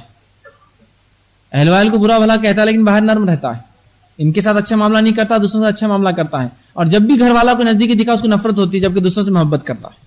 یا اچانک محبت تھی نفرت میں تبدیل ہو گئی، اچانک نفرت تھی محبت میں تبدیل ہو گئی. تو یاد رکھیے اس شخص کو بھی اس کی ضرورت ہے. اسی طرح انسان کا جو ہے سلبی جو ہے تغیرات میں پڑا رہنا جبکہ کامیابی اور استقرار اس کا شیوا تھا. مطلب ایک انسان جو ہمیشہ سکسیسفل تھا، کامیاب تھا، اچھا تھا، اچانک ناکامیاں اس کو دوچار ہو اور ہمیشہ کنٹینیوس ایک سلسلہ چلتا رہے، تو ایسا شخص اپنے نفس پہ ظاہر سی بات ہے رقیہ کرے. ٹھیک ہے. رقیہ میں بالخصوص کن چیزوں کا لحاظ رکھ کے بتا دیتا ہوں. سورہ فاتحہ دم کیا کرے، سورۃ الفاتحہ. دوسرا سورہ اخلاص. تیسرا سورہ فلق. چوتھا سورہ ناس. اسی طرح آیت الکرسی. اسی طرح سورہ بقرہ کی ابتدائی 5 آیتیں، ان کا بکثرت ورد کرے نفس پہ. اسی طرح ہو سکے تو سورہ بقرہ روز ختم کرے.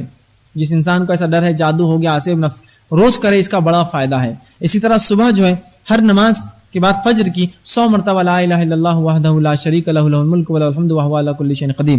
اسی طرح بخاری کی روایت میں آپ سے فرماتے ہیں جو شخص روز صبح نہار پیٹ 7 اجوا کھجور کھائے، عام کھجور نہیں لیکن اجوا مہنگی ہوتی ہے، اجوا کھائے، اس روز اس پر جادو اور زہر اثر نہیں کرتا، اس دن کی حد تک اس نے اپنے آپ کو محفوظ کر لیا.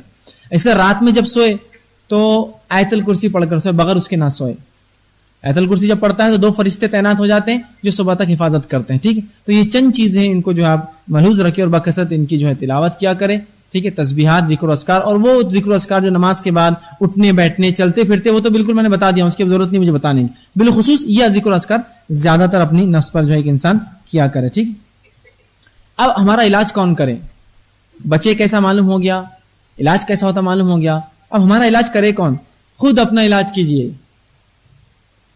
ہاں، جو بہت ہی پریشان حال ہے کہ جس کو شیطان نے اتنا اپنے قبضے میں لے لیا کہ اب وہ قرآن بھی نہیں پڑھ سکتا، ذکر و اذکار کیا تو اس کو لگتا ہے میں مر جاؤں گا، اس کا دوسرا آدمی کرے گا. لیکن اپنا علاج خود کیجیے. اور الحمدللہ پچھلے کئی سالوں میں بہت سے لوگ آتے رہے ہمارے پاس کہ میں فلاں بیمار ہے، یہ بیماری ہے، کیا کریں، اور ہم نے ان کو کچھ بتاتا رہا کہ یہ پڑھیے، فلاں پڑھیے، اور کچھ کتابیں دی. اتنا فائدہ الحمدللہ کہ خود اپنا انہوں نے علاج کیا اور کافی شفا ہوئی. حتیٰ کہ ایک واقعہ سناتا ہوں تاکہ ایک نصیحت کے لیے، عبرت کے لیے، خود بھی فائدہ. ضروری نہیں کہ آپ کسی کے پاس جاؤ، نہ پھر لوگ آپ کا فائدہ اٹھائیں گے مجبوری کا آپ کے کہ میں پڑھ دیتا ہوں لیکن میرے پاس وقت کی تنگی ہے، فلاں 100 200 1000 2000 لے لیں گے اور پھر اس کے بعد وہ ایک بزنس چالو کر دیں گے. اس کو لیں گے بڑا اچھا، یہ تو آسان دکھ رہا طریقہ. خود کیجیے آپ.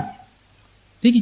ایک صاحب تھے، ان کے پاس مسئلہ یہ ہوا کہ شاید وہ ایک خاتون تھی، ان کی بہن، جس کو جو آصف جن لپٹا ہوا تھا. اب ہوا یوں کہ اس کا نکاح ہو گیا، تو نکاح جب ہوا تو جو ہی وہ اس کا شوہر اس کے پاس آتا بے ہوش ہو جایا کرتی تھی. اب 2 مہینے ہو گئے، شوہر نے لا کے چھوڑ دیا، کہا کہ اب طلاق دے دیتا ہوں، میں نکاح کیا، اس سے جب اس کے پاس آتا ہوں بے ہوش ہو جاتی ہے. وہ میرے پاس آیا اور کہا ہم بڑے پریشان ہیں اس بچی کے تعلق سے، کیا کریں؟ میں نے کہا آپ علاج کیجیے. تو کیا کوئی ہے کہ کسی ہونے کی ضرورت ہی نہیں، آپ خود ہے، آپ کریں گے علاج. تو کہا نہیں بھائی وہ تو ایسا، آپ کریں گے علاج، بہن ہے آپ کی، علاج کرو. میں نے ان کو طریقہ بتایا، اس کی ترتیب بتائی، انہوں گھر گئے اور اس کو مسلسل کئی دنوں تک کرتا رہا. الحمدللہ 8 دن میں اس کو فائدہ ہوا اور وہ اپنے گھر گئی اور الحمدللہ اچھی زندگی گزار رہی. اگر وہیں کسی کے پاس چلے جاتے بھائی لیمبو بھلاوے اور یہ شتر مرغ اور بربادوں کے چکروں میں، تو ان کا حلال مال بھی ضائع ہوتا، عقیدہ بھی برباد ہوتا، اور اس حالت میں مر گئے تو شرک پر جو موت ہونے کی وجہ سے جہنم بھی رسید ہوتے. تعویذات لٹکا دیتے گلوں میں، ہے نا، علاج کے لیے. رقیہ بتایا جا رہا ہے، تعویذ کی کیا ضرورت ہے؟ اس کے رسول اللہ نے کیا کبھی تعویذ لٹکایا کسی گلے کے اندر رقیہ کا؟ یہ سب چیزیں جائز نہیں یاد رکھیں. تو جائز علاج کیجیے آپ, شریعت جو بتاتی ہے, ٹھیک ہے. اسی طرح اب جب علاج کریں گے تو چند چیزوں کا آپ لحاظ رکھیں. جب ایک انسان خود علاج کر رہا ہے اپنا, کہ اللہ تعالیٰ پر مکمل بھروسہ کرنا اور اپنا معاملہ اللہ کی سپرد کر دینا کہ بس میں یہ علاج کر رہا ہوں, اللہ تو اس میں شفا دینے والا ہے, مجھے شفا یاب کر. ٹھیک, اسی طرح ٹھیک ہے. اسی طرح بکثرت جو ہے اللہ سے جو ہے دعائیں کرنا اور گر گڑانا. جہاں میں پڑھ بھی رہا ہوں کہ اس پہ دم کر رہا ہوں, وہیں گر گڑاؤں رہا ہوں کہ اللہ مجھے جو ہے اس بیماری سے شفا یاب کر, یا میرے بھائی کو یا میری بہن کو یا میرے بچوں کو شفا یاب کر. اسی طرح جو ہے رقیہ انتہائی خاکساری سے اور غور و فکر اور محبت سے پڑھیں. خاکساری سے یعنی کیا, رقیہ میں ابھی پڑھ کے تم کو صحیح کر دیتا ہوں. چیلنجنگ پوزیشن اختیار کر لیتے کچھ لوگ کہ 2-3 بار اللہ نے ان کے ہاتھ سے شفا دے دی کسی کو, بس یہ تو یوں, یہ تو یوں, یہ تو جھٹکے میں, یہ تو پٹکے میں, یہ تو ایسا. عاجزی ان کی ساری خاکساری کہ بھائی اللہ اگر میرے ذریعے کام کروا دے تو بڑی بات ہے, میں کوشش کروں گا آپ کے لیے. یہ ہو خاکساری, یہ نہیں کہ میں تو یوں کر دیتا ہوں. خاکساری, عاجزی, ٹھیک ہے. اور غور و فکر اور محبت سے پڑھو, ٹھیک ہے. اور اس کے لیے اس کا ادب یہ ہے کہ آپ ہمیشہ غسل سے تو ضروری شرط ہی ہے, وضو سے بھی رہے جب آپ یہ کام کریں.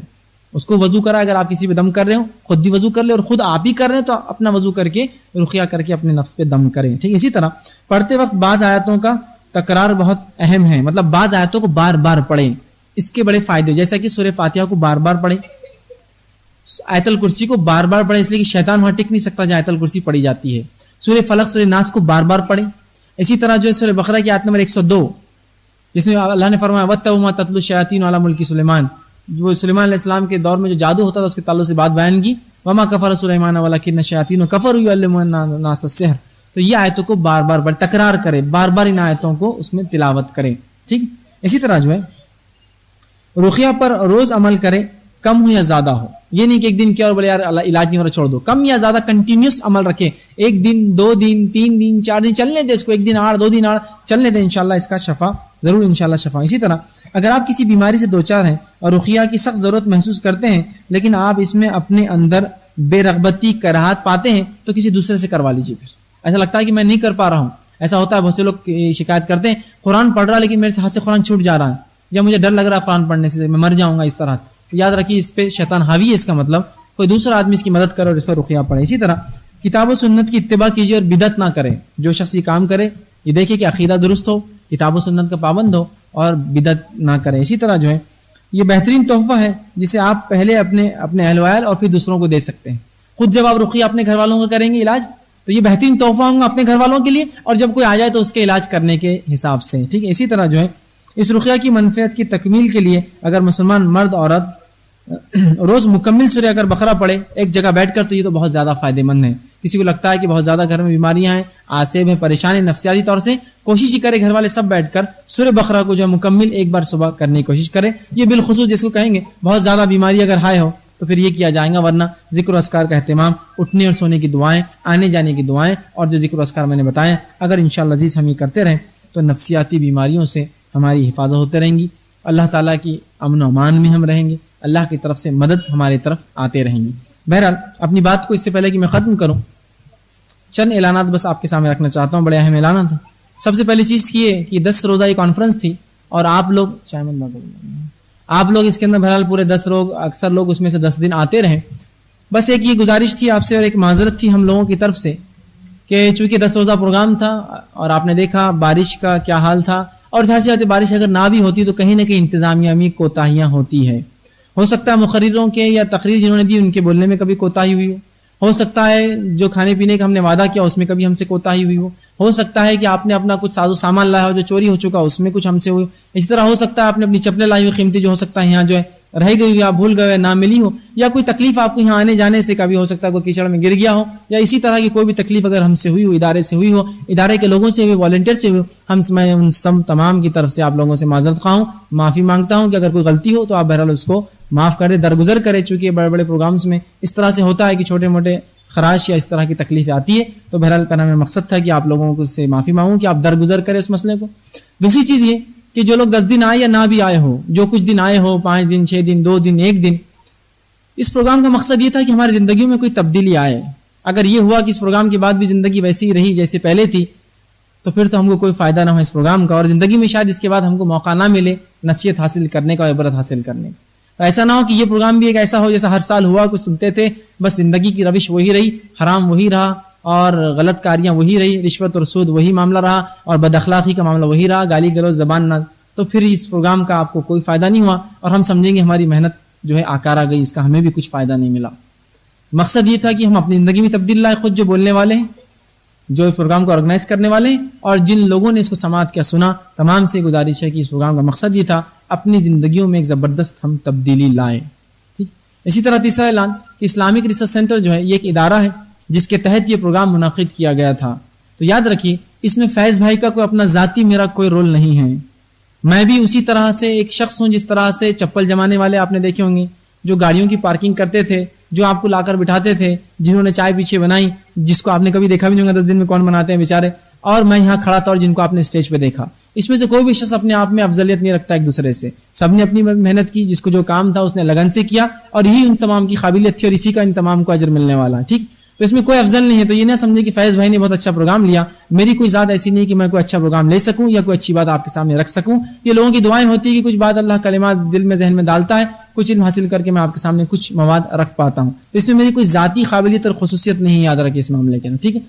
تو اس کو یہ نہ سمجھے کہ فیض بھائی نے پروگرام لیا, بڑا اچھا پروگرام تھا, فیض بھائی لیجیے. فیض بھائی نے کچھ بھی نہیں کیا, یہ تمام لوگوں کی کوشش تھی, جس کا نتیجہ آپ نے دیکھا کہ میں یہاں کھڑ رہ کر اطمینان سے آپ کے سامنے کچھ باتیں کر پا رہا تھا. تو ہر شخص اس میں اتنا ہی اہم تھا جتنا میری شخصیت اہم تھی, اتنی تمام لوگوں کی اہمیت تھی جس کو آپ نے دیکھا اور جس کو اس پروگرام میں آپ نے نہیں دیکھا. ٹھیک ہے. اسی طرح اسلامک ریسرچ سینٹر چونکہ ایک ادارہ ہے, اس کی اپنی کارکردگیاں ہیں, اس کی تفصیلات آپ انشاءاللہ باہر بک اسٹال سے لے سکتے ہیں کہ ہم کیا کیا ایکٹیویٹیز کرتے ہیں.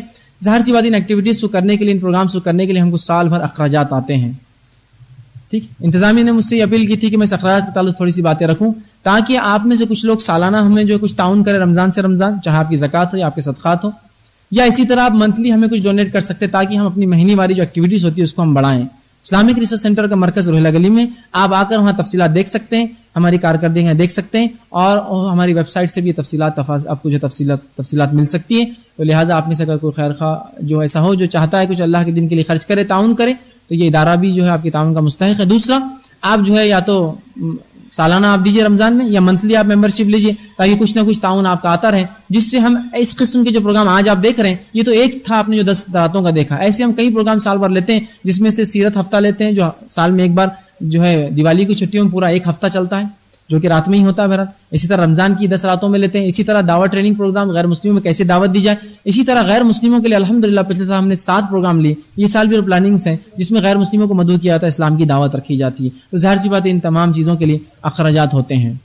تو بہرحال یہ انتظامیہ کی جو گزارش تھی کہ آپ کے سامنے یہ بات بھی میں رکھوں, مرد خواتین کے سامنے. ٹھیک ہے. اسی طرح اور بھی اگر ایسی کوئی بات ہو جو میں کہنا بھول گیا ہوں تو بہرحال آپ اس کو جو ہے, اگر کوئی غلطی ہم سے ہوئی ہو تو اس کی اصلاح کا طریقہ یہ ہے کہ آپ مجھ سے رابطہ قائم کریں. اگر میری کوئی ذاتی غلطی تھی, مجھ سے رابطہ قائم کریں. ہمارے کارکن یا ہمارے لوگوں نے جو ہے ساتھ تھے, انہوں نے کوئی غلطی کی ہے, مجھ سے رابطہ کریں. آپ اگر باہر بولتے پھریں گے کہ وہاں تو یہ غلط تھا اور وہ غلط تھا, اس سے آپ کو بھی کوئی فائدہ نہیں اور مجھے بھی کوئی فائدہ نہیں. لیکن اگر مجھ تک یہ بات پہنچ گئی تو ہو سکتا ہے اگلے سال میں اس معاملے میں اصلاح کروں اور وہ غلطی اگلے سال مجھ سے نہ دہرائی جائے, اس کے لیے میں کوشش کر سکتا ہوں. لیکن آپ باہر بولیں گے ارے وہاں تو یہ تھا, تو اس سے نہ آپ کو فائدہ ہے نہ مجھے. الٹا آپ میری غیبت یا اس ادارے کی غیبت کرنے وجہ سے اپنی نیکی ہمیں دے بیٹھیں گے.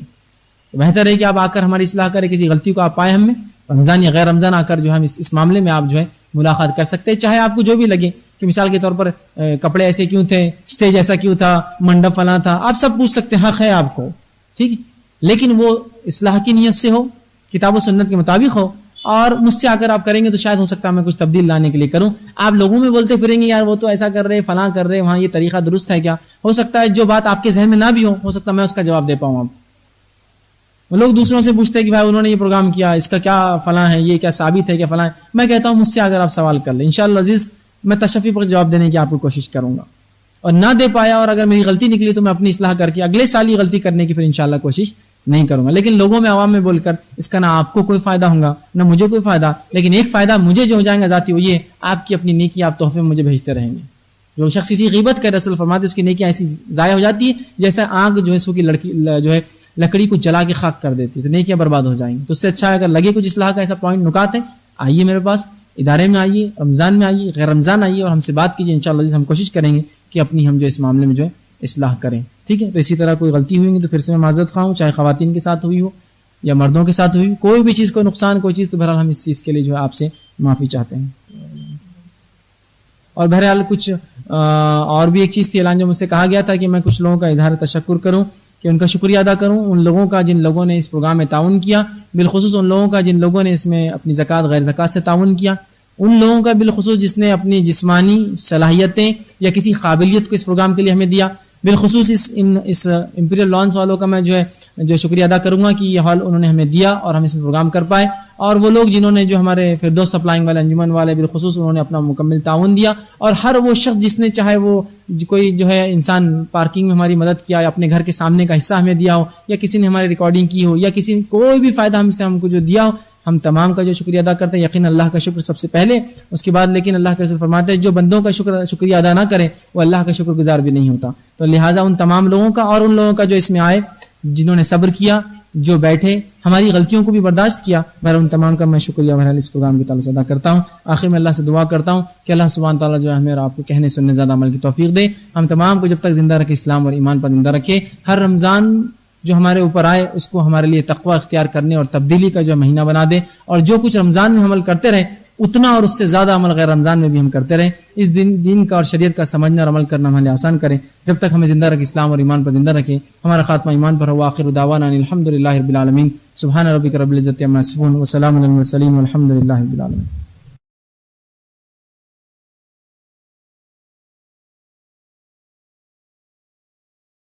بھائی نے ایک بڑا اچھا سوال کیا، انہوں نے سوال کیا کہ عموماً ہندوستان میں انہوں نے یہ دیکھا، وہ یہاں نہیں رہتے ہیں، کہ لوگ جیسے ہی کچھ مسئلہ ہوا زندگی میں کہ بس بھاگتے ہیں، اور جن لوگوں کو جانتا کہا جاتا ہے ان کے پاس جاتے ہیں، جبکہ میں ان کو کہتا ہوں کہ وہ جاننے والا نہیں ہے، جانتا تو واقعی میں یہ کام کرتا ہی نہیں تھا وہ، بہرحال جانتا کہتے ہیں اس کو، اس کے پاس جاتے ہیں اور اس سے کچھ سوالات کرتے ہیں۔ بالخصوص انہوں نے کہا خواتین اس معاملے میں بہت زیادہ انہوں نے اکثریت دیکھی یہاں۔ اب آئیے سب سے پہلے میں یہ بات بتا دوں کہ تو ہم نے اس چیز کو جو جادو کہلاتی ہے، جو سحر ہے، اس کو یا نجوم ہے، اس کو برا نہیں سمجھا کبھی، ہندوستان کے اندر بالخصوص۔ آج ہم دیکھتے ہیں ہماری اکثریت اس میں شامل، اس میں ملوث ہے کہ ہم جادو کرتے اور کراتے ہیں، بلکہ جادو سیکھتے اور سکھاتے ہیں۔ اسی طرح جو کاہنوں کے پاس جاتے ہیں ان سے سوالات کرتے، کل کیا ہوں گا، پرسوں کیا ہوں گا، جبکہ بھائی نے ایک حدیث بھی کہی کہ اللہ کے رسول صلی اللہ علیہ وسلم نے فرمایا کہ جس شخص نے کسی کاہن کے پاس جائے اور اس کی بات کی تصدیق کرے، اس نے اس چیز کا انکار کیا، اس کے ساتھ کفر کیا جو محمد صلی اللہ علیہ وسلم پہ اتری ہے، مطلب اس نے شریعت کا انکار کیا جس نے کاہن یا جانتے کے پاس گیا اور اس کی بات کی تصدیق کی۔ اور دوسری حدیث میں فرماتا ہے جو شخص کسی کاہن یا جادوگر کے پاس جائے اور یوں ہی جائے، تصدیق نہ کرے لیکن پھر بھی اس کے پاس جائے، اس کی 40 دن کی نماز قبول نہیں ہوتی ہے۔ اندازہ لگائی، خالی یوں ہی جائے تو 40 دن کی نماز ضائع ہوتی ہے، اور یقین کر لے اس کی بات پہ تو اس نے کفر کیا جو محمد پر اترا، مطلب شریعت، تو اس نے شریعت کا انکار کیا جو یہ کام کرتا۔ لیکن ہمارے پاس یہ چیز بہت عام ہو چکی ہے۔ اب سب سے پہلی چیز یاد رکھ لیجیے، ہر مشکل، ہر پریشانی یہ ضروری نہیں کوئی جادو کے ذریعے یا اس طرح سے آپ پر کرے، یہ عقیدہ پہلے نکالیے۔ مثال کے طور پر میرے برتن یہاں رکھے تھے، یہاں دکھے میرے کو، کرنی ہے تم پر، ارے بچے نے اٹھا کے رکھا ہوں گا، بلی نے گرا دی ہوں گی، کسی نے سرکا دی ہوں گی، نہیں کرنی دکھ رہی تم پر۔ کسی کے گھر میں ٹانکی میں پانی کم آ رہا، نہیں کرنی ہے تم پر، تمہارے پانی پہ کرنی کر دی، پانی نہیں آنا، کیا تعلق اس کا کرنی سے؟ میٹر کا بل زیادہ آ رہا، کرنی ہے تمہارے اس پر، تمہارا دھندا نہیں چلنا بلکہ تمہارے اس پہ کر دے رہے۔ تجارت میں سستی کاہلی اپنا رہے ہیں، 7-8 بجے صبح کھولنا، فجر کے بعد تجارت چھوڑ کر 9-10 بجے 12 بجے اٹھ کے جائیں گے، شام میں 8 بجے بن کر کے آئیں، کہیں گے تجارت نہیں چلتی، تو کہاں سے چلیں گے؟ سستی اور کاہلی برتتے ہیں، اور پھر تجارت نہیں چلی تو شاید کس نے تو بھی کرنی کر دیا، آپ نے محنت کی کیا؟ ٹھیک ہے، تو بس ہر چیز کو لے جا کر کسی کی طرف ہم کو منسوب کرنا ہے کہ بس اس کی وجہ سے نہیں ہوا، اپنی کاہلی کوتاہیوں کو چھپانا ہے۔ تو یہاں تو معاملہ یہ ہو گیا، حتیٰ کہ دیکھا جاتا ہے مسلم سماج میں، سوسائٹی میں، کوئی چھینک دے تو بولتے تیرے پر کرنی ہے، جانتے کے پاس جانا پڑیں گے۔ ارے بھائی چھینک 1 2 3 4 5 بخار زکام سے آ جاتی ہے، موسم کے اعتبار سے آتی ہے، کوئی چیز سونگنے سے آ جاتی ہے۔ جو مسلمانوں کا حلال مال حرام ذریعے سے کھانا چاہتے تھے ان کو زبردست طریقہ مل گیا دکان کھولنے کا۔ اب دیکھیے ہمارے پاس مسلمان ہی بہت سے لوگ جو مسلمان ہوتے ہیں لکھ کر لگاتے ہیں آپ کے کسی بھی مسائل کا قرآن حدیث سے علاج، ان کے ایڈ بھی بناتے ہیں بہت سے بیچارے یہ لوگ جو جانتے کہتے ہیں۔ اب دیکھیے یہ جانتوں کے پاس لوگ جاتے ہیں اور ان سے حال مستقبل کا پوچھتے ہیں، ٹھیک ہے، اور یہ لوگ آپ کو جو ہوا ماضی میں وہ بتاتے ہیں۔ یاد رکھیے یہ سب شیطانی عمل ہے، یہ جادوگر اور شعبدے باز ہے اور شیطان کے ذریعے سے یہ کام کرتا ہے۔ اب دیکھیے ہمارے پاس کیا رہتا ہے کہ دیکھو وہ اللہ والے ہیں، ان کو اتنی بڑی داڑھی ہے اور تسبیحات پڑھتے ہیں اور فلاں ہیں، بڑے ان کے پہلے تو اپنے آپ کے لوگ مشہور کرتے ہیں معاشرے میں کہ ہم تقوی والے ہیں، ہم علاج کر سکتے ہیں اور ہم اللہ کے لیے علاج کر رہے ہیں، ٹھیک۔ اس کے بعد جب آپ ان کے پاس جاتے ہیں تو ان کا بڑاپن کیسے ثابت ہوتا دیکھیں، لوگ بولتے ہیں کہ آپ ماہر جانتے ہیں، دیکھیے آپ کسی کے پاس گئے, کسی یہ لوگ جانتے کے پاس جاتے ہیں عموماً لوگ, چونکہ میں نے کافی قصے سنے ہیں تو مجھے معلوم ہے. اب آپ جا کر آئے کسی کے پاس تو بولتا تم پریشان ہیں, کیا ولی اللہ کی, صحیح بات ہے پریشان ہے. مجھے ایک بات بتائیے, کوئی بےخوب انسان بھی سمجھتا ہے ڈاکٹر کے پاس آپ گئے, اس کی کیبن میں جا کے بیٹھے ڈاکٹر کے آپ بیمار ہے تو کون سی بڑی بات ہے, بیماری ڈاکٹر کے پاس جاتا ہے نا. کوئی آپ کی دکان میں چیز خریدنے اور آپ بولے آپ چیز خریدنے آنا تھا, بولے کیا ماہر ہے بھائی, دیکھو پہلے سے معلوم ہے کیا چیز خریدنا ہے. ارے دکان پر چیز خریدنے آدمی آتا ہے. تو بس یہاں سے شروعات شروع ہوتی ہے کہ کتنے ماہر ہیں. کچھ لوگ کیا کرتے اپنے ایجنٹس کو بٹھا دیتے پیشنٹس کے اندر, جو ان کے لیے پیشنٹس ہوتے بہرحال, اور وہ کیا کرتے پوچھتے تمہارا نام کیا ہے, پتا کیا, اور جا کر اس اندر والے آدمی کو بولتے یہ فلاں نام ہے, فلاں پتا ہے, فلاں ہے. اب وہ جاتے بولتا آپ وہاں سے آئے نا, تو جو زبردست, آپ کو تو پہلے سے معلوم, مطلب اللہ کے ولی غائب کا حال معلوم ہے ان کو, پہلے سے نام بتا رہے فلاں کر رہے. تو یاد رکھیے یہ سب شعبدے باز لوگ ہوتے ہیں, اور اس میں کچھ واقعی میں کھرے بھی ہوتے ہیں, مخلص بھی ہوتے ہیں, مخلص جادوگر اپنے اپنے فن میں. ایسا مخلص کافر ہوتے ہیں, مخلص مومن ہوتے ہیں, مخلص منافق ہوتے ہیں, یہ بھی مخلص ہوتے ہیں اپنے فن میں. تو یہ جو ہے شیاطین کا سہارا لے کر, شیطانوں کا سہارا لے کر آپ کو وہ باتیں بتاتے ہیں جو عموماً آپ جانتے نہیں. جیسے مائی عائشہ رضی اللہ عنہا نے ایک بار اللہ کے رسول صلی اللہ علیہ وسلم سے پوچھا, اے اللہ کے رسول, لوگ ان کاہنوں کے پاس جاتے ہیں اور یہ کبھی کبھار وہ باتیں بتاتے جو ہو بھی جاتی ہے, یہ کیسے ہوتا ہے؟ تو اللہ کے رسول نے فرما دیا کہ دیکھو اے عائشہ, جب یہ اس کے پاس جاتے کاہن کے پاس, تو یہ کاہن اپنے ہمزاد, اس کے پاس ایک جن ہوتا ہے جو کافر ہوتا ہے, یا موکل بولتے ہیں ان کے زبان میں, وہ ہمزاد ہوتا ہے.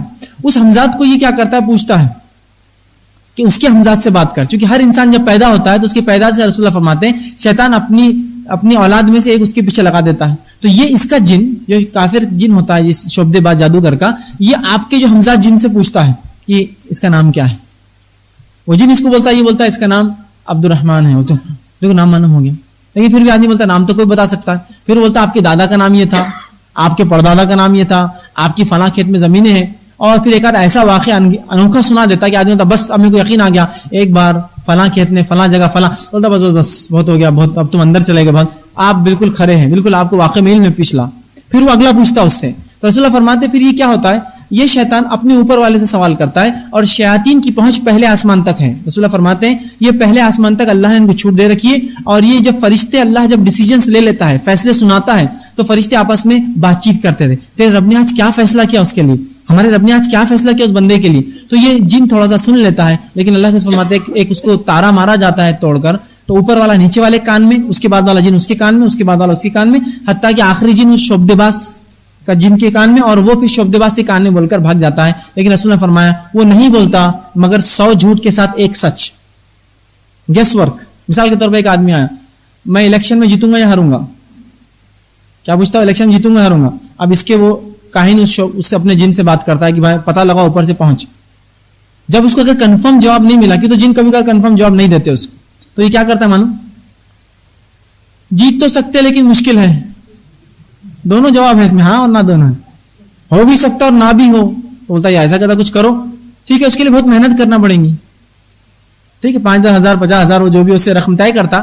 لیکن میں صرف پکا نہیں بول رہا ہوں, کچھ جو مخلص ہوتے ہیں ان کو پتا چل جاتا ہے, وہ جن شیطان ان کا پتا, کچھ لوگ کو نہیں بتاتے, بس یہ آپ کو گیس میں رکھتے ہیں. میں نے کل ہی بول دیا تھا تم کو, ہو سکتا ہے تم جیتے, اور تم جیت رہے تھے, سامنے والے نے میرے سے بڑا آدمی لگا لیا تھا تمہارے پیچھے, اور پہلے سے کام کر رہا تھا, اس لیے وہ جیت گیا. دیکھیے آپ صرف سائیکولوجی, ہیومن سائیکولوجی سے کھیل رہا ہے وہ. اور بالخصوص خواتین کے ساتھ تو ایسی نفسیات کے چال چلتے ہیں یہ شعبدے باز. ایک خاتون کسی کے پاس چلے گئی, اب اگر شعبدے باز نے پوچھ لیا کہ وہ جاتے ہی آپ اپنا حال رکھتے, دیکھو میں فلاں ہوں, یہ میری بچی ہے, اس کی ابھی شادی ہوئی, بولتے وہ شعبدے باز سمجھ گیا, اور اس کو معلوم یا تو ساز بری یا تو ننن بری ہے. ساز اچھی نہیں نا, تو کتنے بڑے ہیں, دیکھو ماہر پہلے سے پتا چل گیا ساز بری ہے. ساز بری یا تو ننن بری ہوں گی, یا تو بہو بری ہوں گی, یا بہو کی ماں بری ہوں گی, اور کیا ہو سکتا ہے عورتوں کے لیے, یہی سب مسئلے چلتے. اب دیکھیے جواب کیسا دیتا ہے, آپ کی سائیکولوجی کے ساتھ, آپ کی نفسیات سے کھیلتا ہے. دیکھو تم پر کرنی ہے, کس نے کرا, میرے کو تو سب دکھ رہا, میں تم کو بولتا ہوں. ایک عورت, خاندان میں 1000 عورتیں, اس کی ایک عورت ہے, اب وہ پہلے سے کچھ سوچ کے آئی ہوئی رہتی ذہن میں, پہلے سوچ کے آئی ہوئی رہتی. اب وہ فوراً ایک عورت بولتی, اس کا نشان اس کی طرف چل جاتا, ہاں وہی عورت. یہ صرف نفسیات سے کھیل رہے آپ کی. لمبا چہرہ ہے, ہاں ان کا بھی چہرہ لمبا, حالانکہ گڈھا بھی ہوں گا تو ابھی لمبا کر لیں گے, ان کے خاندان میں تو لمبا ہے نا, لمبا چہرہ برابر. آنکھیں بڑی بڑی ہیں, حالانکہ جس عورت کے بارے میں یہ سوچتی آنکھیں چھوٹی بھی ہوں گی تو کیا بولتی, نہیں بچپن میں بڑی تھی نا, ہاں بڑی بڑی آنکھیں صحیح ہیں, اس کی چوٹی لمبی ہے. دیکھیے یہ سب ایسی چیزیں جو کامن کسی بھی عورت بیٹھ سکتی ہے, بس انہوں نے کیے. اور کل تمہارے گھر پہ سب سے پہلے انہوں آنے والے ہیں وہ جو کیے, اور اتفاق سے کوئی آ گیا گھر پہ, دیکھو انہوں نے کیے, اپن کیا سوچ رہے تھے لیکن انہوں نے کیے. دیکھو یہ صرف آپ کی نفسیات سے کھیل کر رہے ہیں, آپ کے عقیدے سے کھیل رہے ہیں, آپ کے حلال مال سے کھیل رہے ہیں. اور یاد رکھیے یہ عورتوں کی عزت سے بھی کھیلتے ہیں.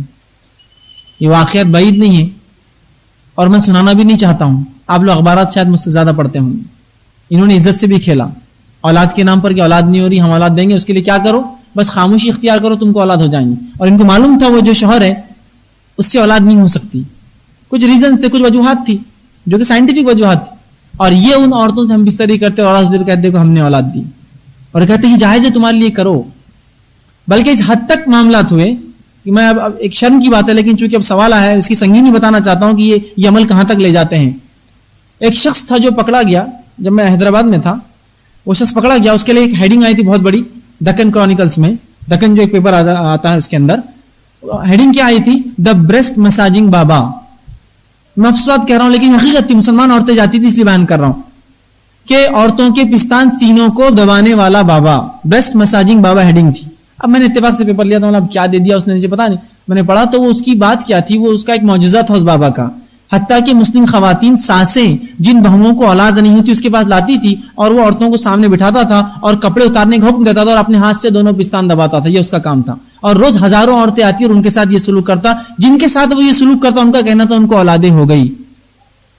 جب حکومت کو یہ بات پتا چلی تو عورتوں نے مسلمان احتجاج کیا کہ اس کو مت پکڑو, اچھا کام کر رہا ہے. مطلب عقیدت میں کہاں تک مر گئے تھے اندازہ لگائیے آپ. سوچنا بھی محال ہے لیکن چونکہ سوال آیا اس کی سنگینی بتا رہا ہوں. بد عقیدگی انسان کو کہاں تک لے جاتی ہے, مال بھی جاتا ہے, عقیدہ برباد ہوتا ہے, دنیا جاتی ہے, آخرت جاتی ہے, عزت جاتی ہے. برس مساجنگ بابا ٹائٹل تھا. اس کے بعد جب اس کی پول کھلی تو پتا چلا اس کی خود بیوی نے اس کو طلاق دی تھی اس لیے کہ اس سے اس کو اولاد نہیں ہو رہی تھی. وہ خود جو ہے مرد نہیں تھا, اس سے اولاد نہیں ہو رہی تھی, اس کی بیوی نے طلاق دی تھی اور وہ دوسروں کو اولاد دیتا تھا. اور طریقہ دیکھیے اس کا. اور عورتیں اپنی بیٹیوں کو اور اپنی بہوؤں کو لے جا کر بٹھاتی تھی. سبحان اللہ, اس سے زیادہ عقل نہیں ماری جا سکتی. اس لیے میں نے کہا عزت بھی کھوتے ہیں وہاں جا کر. تو بہرحال یاد رکھیے یہ کفر ہے, حرام ہے, اس میں شرک بھی ملوث ہوتا ہے. کبھی جنوں کو خوش کرنے کے لیے وہ آپ سے عبادتیں کرواتے ہیں, قربانیاں کرواتے ہیں. اسی طرح اس میں بہت سی برائیاں. میں کہوں گا اللہ کی تقدیر بھی کوئی چیز ہے. چھینک آنا, برتنوں کا ہٹنا یہ معمولی ہے. تجارت میں نقصان ہونا معمولی ہوتا ہے. یہ کس کے ساتھ نہیں ہوتا, ہر کوئی تجارت میں کیا آگے بڑھتا ہے. تو اللہ کی تقدیر پہ بھی تو کوئی بھروسہ رکھیے آپ کہ اس کی طرف سے فیصلے, صبر کیجئے, توکل رکھیے. لگتا ہے واقعے میں کچھ ایسا ہے تو پھر شرعی رقیہ کا علاج کا طریقہ ہے. یہ علامہ جو ہے عبد الوحید عبدالسلام بالی صاحب کی بہترین کتاب ہے جادو اور اس کا علاج, آپ لیجئے. اس میں بہترین انہوں نے جو ہے کتاب و سنت کے مطابق جوابات دیے کہ کس طرح سے رقیہ جادو کا علاج اور رقیہ کیا جائے, وہ لیجئے. اور کوئی نفسیاتی مرض ہو تو ایک کتاب آتی ہے بہرحال نفسیاتی بیماریاں اور ان کا قرآنی علاج. تو آپ یہ کتابیں رکھیے اپنے پاس, یا میں نے جو باتیں آپ کو قرآن حدیث سے ثابت کی ہے, جو آیتیں بتائیے ان کو آپ تلاوت کیجیے, انشاءاللہ عزیز سے شفا ہوں گی. یہ شعبدے باز اور جادوگروں کے پاس جا کے اپنا عقیدہ, مال اور عزت جو ہے کھونے کی ضرورت نہیں.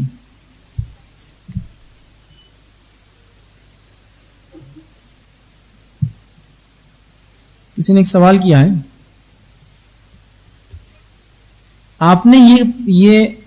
آپ نے ہر بیماری پر یہ کہا کہ سورہ فاتحہ یا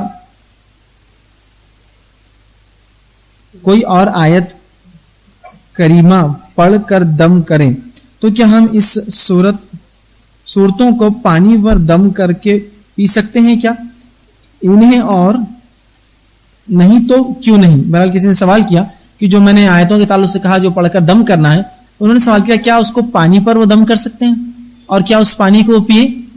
تو یاد رکھیے اس معاملے میں علماء کا بڑا اختلاف ہے کہ اس کو پیا جائے گا یا نہیں جائے گا. لیکن بہرحال بہتر تو یہ ہے کہ پانی پر آپ دم کر سکتے ہیں, چیز میں کوئی شک نہیں, پانی پر آپ دم کر سکتے ہیں یہ چیز کو, اور اس پانی کو آپ یا تو اپنے جس جگہ تکلیف ہے وہاں ڈالیے, یا وضو میں استعمال کیجیے, یا غسل میں استعمال کیجیے. ٹھیک ہے, یہ زیادہ بہتر ہے. ٹھیک ہے, ہاں وہ شخص جس کے آنگ میں جن ہو, اور جب آپ اس پہ رقیہ کرے, قرآنی آیتیں پڑھے اور وہ اندر آ جائے اور تب جو ہے وہ بات کرنے لگے, تو اس شکل میں کچھ انہوں نے کہا وہ پانی پلانا چاہیے, اس لیے کہ وہ اس پر اثر کرتا ہے, کیونکہ مارنے کا اس پر وہ اثر نہیں ہوگا جو پینے کا ہوگا. ٹھیک, اس حد تک. ٹھیک ہے, تو ایسا کچھ انہوں نے بہرحال جواز دیا ہے کہ پھونک کر پیا بھی جا سکتا ہے. لیکن بہرحال اس معاملے میں تو کوئی شک نہیں کہ دم کر کے استعمال تو کیا جا سکتا ہے, آنکھ پر لگایا جا سکتا ہے, غسل کیا جا سکتا ہے, وضو کیا جا سکتا ہے, تکلیف کے حصے سے بہایا جا سکتا ہے، اور چند حالتوں میں علماء نے جو پینے کی بھی اس کو بہرحال دم کر کے اجازت دی ہے، لیکن جو پڑھ کر دم کر کے دیں گا وہ متقی پرہیزگار کتاب و سنت کا پابند ہو، یہ نہیں کہ کوئی بھی شبد باز اور جادوگر ہو، ٹھیک ہے، اور اس کے بعد وہ آپ کو دم کر کے دے، وہ اگلی اور پچھلی باتیں آپ کو نہ بتائے، اس لیے کہ جو کتاب و سنت سے کریں گے اگلی پچھلی باتیں اس کو معلوم نہیں ہو سکتی، ٹھیک ہے، جو آپ کا ماں کا نام نہ پوچھے اس کام سے پہلے وہ بھی شبد باز یاد رکھیے گی، تو شبد باز ماں کا نام پوچھتا ہے کبھی بھی، جبکہ ہم دنیا میں باپ کے نام سے پہچانے جاتے ہیں اور آخرت میں اپنے باپ کے نام سے پہچانے جائیں گے، فلاں بن فلاں، تو آپ کی ماں کا نام پوچھتا ہے دنیا کے اندر، ٹھیک ہے، تو بہرحال یہ تمام چیزیں یاد رکھیے درست نہیں ہے، اور واقعی میں پھر اگر کتاب و سنت کے مطابق وہ کرتا ہے، آپ دیکھتے ہیں کہ پابند ہے اس چیز کا، تو اس سے آپ پڑھوا سکتے ہیں، یا وہ پڑھ کر دم کرے یا خود کر لیجئے، نہ ہو سکے تو ایسے لوگوں کے پاس آپ جا سکتے ہیں، لیکن اللہ کے لیے شبد باز کاہنوں اور جادوگروں کے پاس جا کر اپنا عقیدہ اور مال برباد نہ کریں۔ جی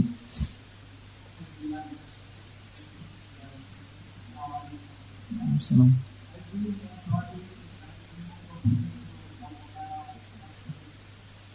بھائی نے ایک سوال کیا، کیا غیر مسلموں کو کیا ہم دم کر سکتے ہیں؟ یاد رکھیے بہرحال آپ غیر مسلموں کے لیے بھی اگر دم کرنا چاہیں تو آپ کر سکتے ہیں، اسلام سے نزدیکی حاصل کرنے کا، جیسے کہ ایک واقعہ بخاری میں آتا، 30 صحابہ ایک سفر پہ تھے، ایک قبیلے میں پہنچے اور وہاں کہا کہ ہم کو کھانے دو، ان قبیلے والوں نے کہا کہ ہم تم کو کھانے پینے کچھ بھی نہیں دے سکتے، ٹھیک، لیکن اتفاق سے یوں ہوا کہ اسی وقت ایک واقعہ ہوا کہ اس قبیلے کے سردار کو بچھو نے ڈنگ مار دیا، اور پھر ایک لونڈی بھاگتے ہوئے کہا کیا تم میں سے کوئی ہے جو اس کا علاج کرے؟ ایک صحابی نے کہا میں کروں گا، سب نے کہا نہیں مت کرو، اس نے ہم کو اپنے کھانے کو نہیں دیا، تو کہا ٹھیک ہے 30 بکریاں دوں گے سب کو ایک تو میں کروں گا، تو کہا ٹھیک ہے طے ہوا، وہ ان کے پاس گئے اور ان کا علاج کیا، تو اس واقعے میں پتہ چلتا ہے انہوں نے غیر مسلم کا علاج کیا۔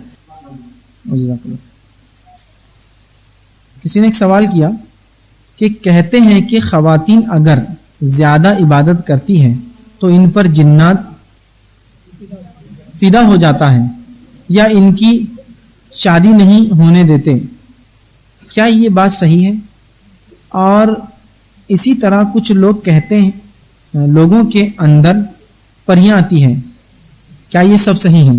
کسی نے اچھا سوال کیا کہ لوگ کہتے ہیں کہ اگر کوئی خاتون زیادہ عبادت کریں گی تو اس کو جن لپٹ جائیں گا۔ اگر یہ بات صحیح ہوتی تو تمام صحابیات پر جن لپٹے ہوئے رہتے، ان سے زیادہ عبادت کون کرتا ہوگا دنیا میں؟ صحابیات، کسی پر بھی نہیں تھا، ٹھیک ہے، ہاں یہ بات تو الگ ہے کہ کوئی اس لیے عبادت کرے کہ جن خوش ہو، تو پھر ضرور جن تکلیف دیتے ہیں ایسے لوگوں کو۔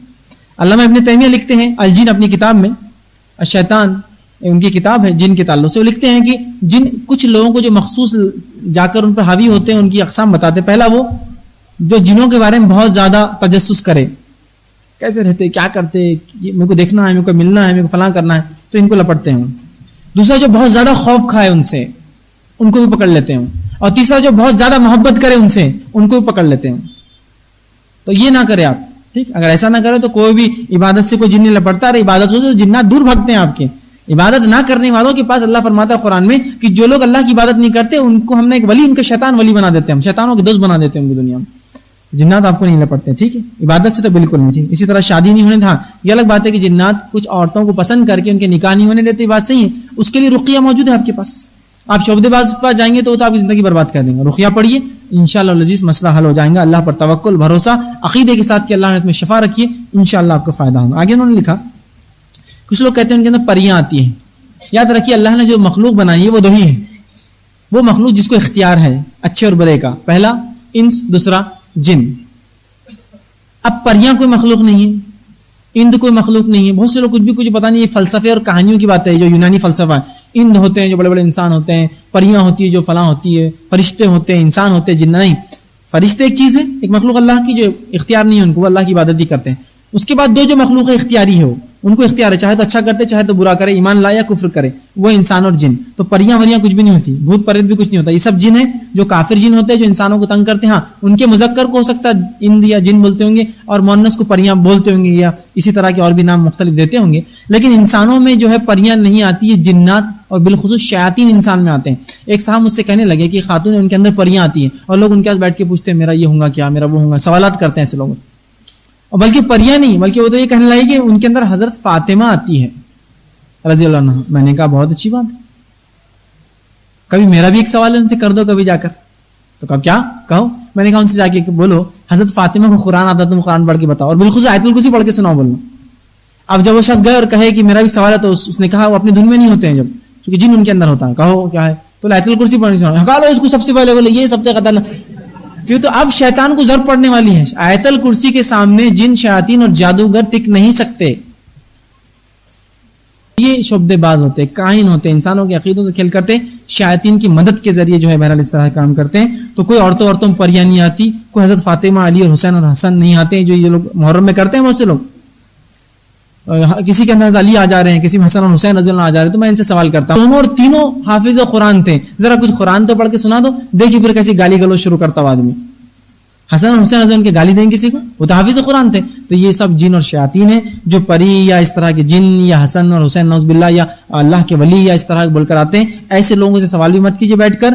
حالانکہ ہو سکتا ہے وہ خود سے نہیں چاہتے ہوں ان کے جس میں یہ آتا ہوں گا, لیکن یاد رکھیے وہ حرام ہے اور وہ سوال کرنا بھی حرام ہے. اگر آپ نے ایسا کیا تو 40 دن کی نماز جائیں گے اور تصدیق کی تو آپ ایمان سے خارج ہو گئے اس وقت. ٹھیک ہے, تو اس سے احتیاط کیجیے. جی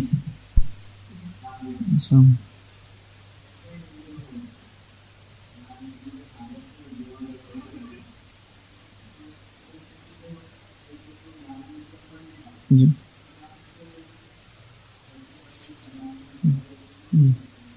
بھائی نے ایک اچھا سوال کیا کہ اگر رقیہ ہم کو یاد نہ ہو یا ہم صحیح پڑھ نہیں پاتے ہو تو کیا ہم ایسا کر سکتے ہیں کہ کیسٹ وغیرہ میں یا موبائل میں لگا کر سن سکتے ہیں؟ تو دیکھیے خود پڑھنے کا فائدہ تو اپنی جگہ ہے ہی, وہ عظیم فائدہ ہے. ہاں اگر تھوڑا بہت آپ کو تجوید نہیں آتی تو کوئی مسئلہ نہیں, لیکن آپ اگر پڑھ پاتے ہیں چیزوں کو دیکھ کر تو آپ اپنے نفس سے پڑھیے, نہیں تو کسی سے پڑھوائیے. لیکن اب کیا ہے ماحول حالات ایسے کہ اتنے قاری کہاں سے ملیں گے جو پڑھ کر سنائیں.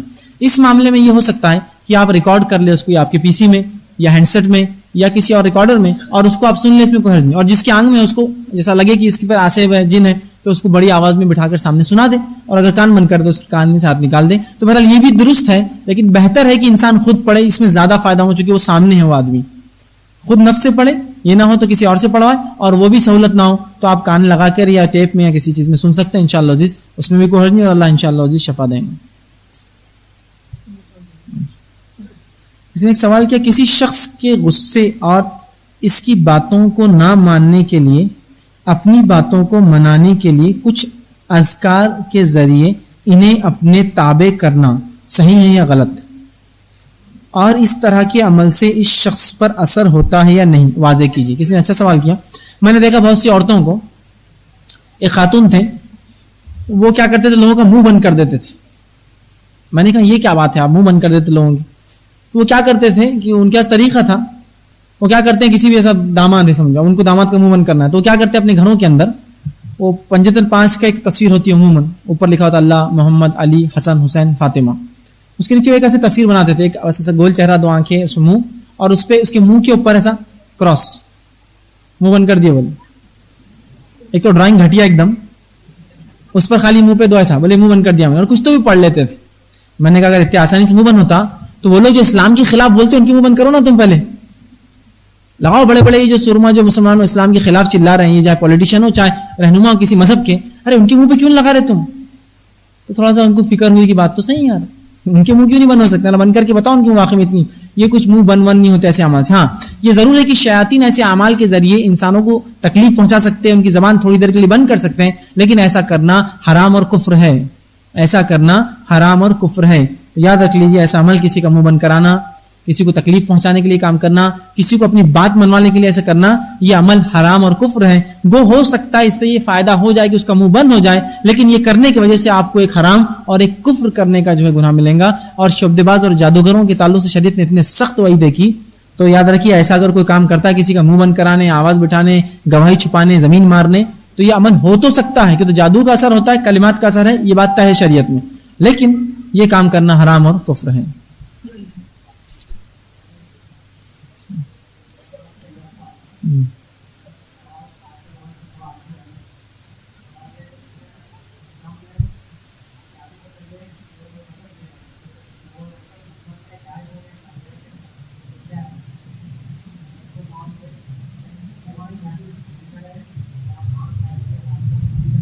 میں نے ایک سوال کیا کہ پچھلے عنوان کے تعلق سے کہ نکاح جو کرتے ہیں اس سے پہلے لوگ رسومات کرتے ہیں, وہ کیا ہے, تو یاد رکھیے رسومات خرافات اور بدعت ہے. یہ شریعت میں اس کی کوئی اجازت, کوئی گنجائش اور کوئی جگہ نہیں. جو بھی رسم تاریخ کا ہو, اس کا ہو, فلاں کا ہو, ہلدی کا ہو, مہندی کا ہو, ساچک کا ہو, یہ تمام رسومات شریعت میں حرام ہے, اس کی اجازت نہیں, خرافات ہے. دوسرا یہ کہ بھائی نے یہ سوال کیا کہ اجتماعی شادی بہتر ہے یا انفرادی, تو بہرحال جو شادی سنت کے مطابق ہو، چاہے اجتماع میں ہو چاہے انفرادیت میں ہو، وہ بہتر ہے. یہ تو اس میں کوئی موازنہ نہیں کر سکتے آپ. لیکن کچھ لوگ کیا بولتے ہیں کہ بھائی مجلس کے فوائد ہو جائیں گے، اجتماعات کے اندر اگر نکاح ہو جائے تو درست ہے، پھر نکاح کر کے لوگوں کو 4 مہینے اور 3 مہینے اور مہینہ نکال دیتے ہیں اس کے ساتھ. تو بہرحال میں کہوں گا اس سے کوئی افضلیت اور مفضولیت نہیں. ہر وہ شادی جو کتاب اور سنت کے مطابق ہو، ہر وہ شادی جو کتاب و سنت کے مطابق ہو، بہرحال وہ شادی درست ہے، چاہے اجتماعیت میں ہو انفرادیت میں ہو، ایک ساتھ مل کر لوگ کرے کئی لوگوں کے، یا ایک کرے، بہرحال اس میں کوئی حرج نہیں. جی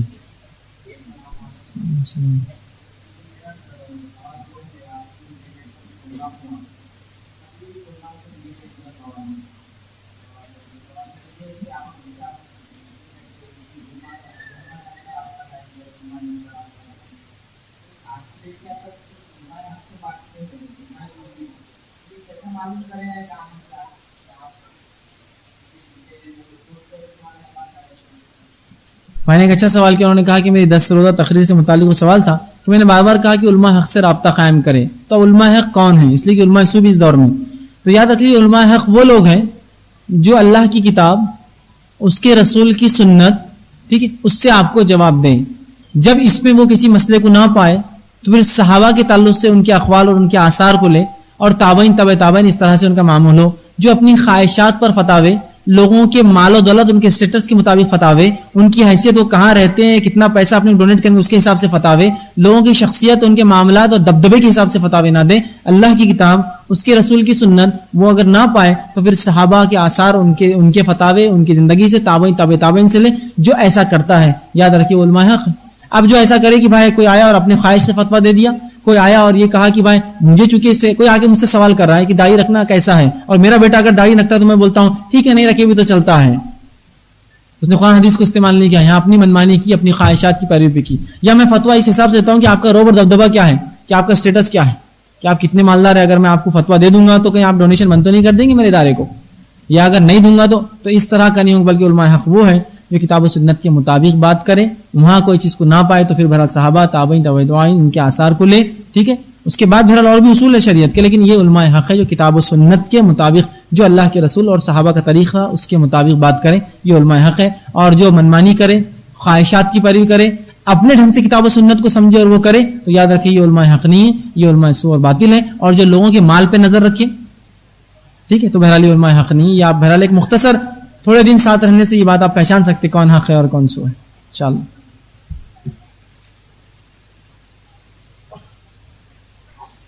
نظر بد کا جو علاج آپ نے بتایا کہ وضو کا پانی جس شخص کو نظر لگی ہو اس کے جسم پر ڈالا جائے، لیکن اگر یہ پتہ نہ ہو کہ نظر کس شخص کی لگی ہے تب کیا کیا جائے، کیونکہ یہ ممکن نہیں کہ نظر لگانے والے کا پتہ چلے. تو بہرحال اچھا سوال ہے. اگر کسی کے تعلق سے آپ کو نہ پتہ چلے کہ کس کی نظر لگی ہے تو اس کے لیے سورہ فلق اور سورہ ناس اس کا علاج ہے. کسی انسان کو نظر لگی ہو اور آپ کو پتہ نہیں کس کی لگی ہو تو سورہ فلق اور سورہ ناس دم کیجئے، یہ اس کا علاج ہے. جی میرا نام محمد علی خان ہے. میرا سوال تھا کہ زمزم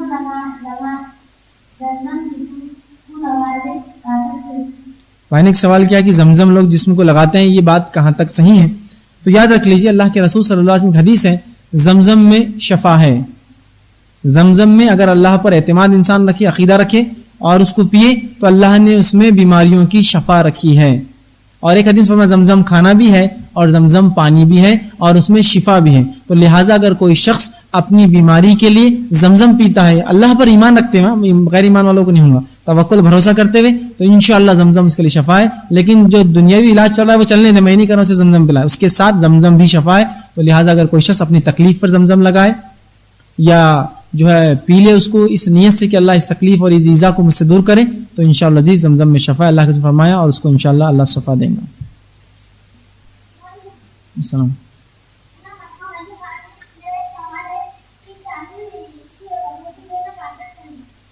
بھائی نے ایک سوال کیا کہ چاندی کی انگوٹھی پہننا کہاں تک صحیح ہے؟ تو یاد رکھیے اللہ کے رسول صلی اللہ علیہ وسلم چاندی کی انگوٹھی پہنا کرتے تھے اور یہ معاملہ صحابہ کا بھی تھا. تو لہٰذا آپ چاندی کی ایک انگوٹھی صرف پہن سکتے، رسول اللہ کی یہ سنت ہے. اور وہ بھی رسول اللہ کی جو انگوٹھی تھی وہ انگوٹھی نہ تھی، وہ مہر تھی، وہ جو اسٹیمپ ہوتا تھا. رسول اللہ صلی اللہ علیہ وسلم جب خطوط لکھے بادشاہوں کو تو چند صحابہ نے کہا اللہ کے رسول، یہ بادشاہ جب تک خط کو قبول نہیں کرے، جب تک اس پہ مہر نہ ہو، تو رسول اللہ نے ایک انگوٹھی بنوائی جس پہ لکھا تھا محمد رسول اللہ، اور اس کو آپ الٹا پہنا کرتے تھے، الٹا مطلب سیدھا نہیں پہنتے، چونکہ مہر تھی نا تو مہر کو اندر رکھا کرتے تھے اور اس رنگ کا حصہ اوپر آتا تھا. تو ایک انگوٹھی پہننا چاندی کی بہرحال بات سنت ہے، لیکن کہیں بھی یہ ثابت نہیں کہ اس میں عقیق ہونا، روبی ہونا. پتھر ڈالتے لوگ، عقیق پہننا رسول اللہ سے کہیں بھی ثابت ہی نہیں. لوگ بولتے رسول عقیق رسول اللہ پہنا نہیں، اور عقیق کو اگر کوئی یہ نیت سے بنے کہ یہ مزاج کو ٹھنڈا رکھتا ہے فلاں، تو یہ تو شرک ہے، یہ تو شرک ہے کہ اس نے عقیدہ پتھر پہ رکھا اپنا. ٹھیک ہے، تو خالی چاندی کی ایک سادی انگوٹھی بہرحال پہننا چاہے تو مرد پہن سکتا ہے، اس میں بہرحال کوئی حرج نہیں، اتنا ہی اس کو اجازت ہے. کسی نے ایک سلام کیا، بہرحال کسی نے ایک سوال کیا تھا کہ ان رمضان in hadith it is said shaitan and evil jinns are captured, then who does the work of introducing waswasa, evil thoughts in people? Is Hamazat also captured in Ramzan or he is the one who does this? کسی نے سوال کیا کہ رمضان کے اندر حدیث میں آتا ہے شیطان قید ہو جاتے ہیں، اور لیکن پھر رمضان میں وسوسے کون ڈالتا ہے؟ کیا حمزاد اس کے لیے ذمہ دار ہوتا ہے؟ تو یاد رکھیے حدیث میں ہے کہ جو ہے شرکت جن اور شیاطین، ٹھیک ہے، جن اور شیاطین جو برے ہوتے ہیں ان کو اللہ قید کر دیتا ہے، وہ قید میں ہوتے ہیں. لیکن عام جن اور عام جن کھلے ہوتے ہیں، یاد رکھیے سب نہیں قید ہوتے ہیں. جو سرکش ہوتے ہیں جن اور شیاطین ان کو قید کر دیا جاتا ہے. اب آپ کہیں گے پھر وسوسے کیسے آتے ہیں؟ تو یہ وسوسے کبھی کبھار انسانی نفس سے آتے ہیں، اس لیے کہ جو 11 مہینے کی ٹریننگ رہتی ہے اس کی. اب 1 مہینہ خالی ساتھ چھوڑ گا تو کہاں ہم چھوڑتے ہیں اس کو، ہے نا؟ تو وہ تو باقی ہے بھی ٹریننگ، تو وہ ہماری نفس ہے وہاں کام کرتی ہے. اور ہو سکتا ہے حمزات بھی یہ کام کرتا ہوں گا، اس لیے کہ جو سرکش ہے جن اور شیاطین. اب اگر حمزات سرکش نہیں ہے، نارمل جن مقبول قسم کا خالی جو شیطان کو خبریں دیتا ہے، تو ظاہر سی بات ہے وہ تو باقی رہیں گا، وہ بھی بہکا سکتا ہے. دوسرا نفس تو باقی ہے، 11 مہینے جو ٹریننگ میں تھی، بہرحال ہو سکتا ہے اس وجہ سے انسان جو رمضان میں بھی گناہ کے کام اور برے کام کرتا ہے.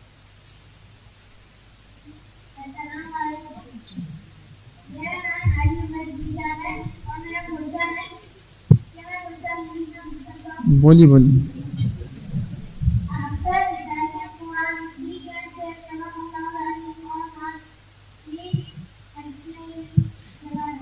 بھائی نے ایک سوال کیا کہ قرآن پڑھنے کے بعد صدق اللہ العظیم ہم پڑھتے ہیں، کیا یہ درست ہے؟ کیا یہ کر سکتے ہیں؟ اس کو سمجھائیے. تو یاد رکھ لیجئے صدق اللہ العظیم بہرحال عمومی اعتبار سے صحابہ اور رسول اللہ خود بھی کبھی نہیں پڑھتے تھے قرآن پڑھنے کے بعد. صدق اللہ العظیم کا معنی خیر کوئی برا نہیں ہے کہ اللہ نے سچ کہا، لیکن بعد کے ادوار میں یہ چیز مشہور ہوئی کہ لوگ جو ہے تابعین، اس کے بعد کے دور میں لوگ بولتے تھے قرآن کی کوئی آیت کے بعد صدق اللہ نے سچ کہا.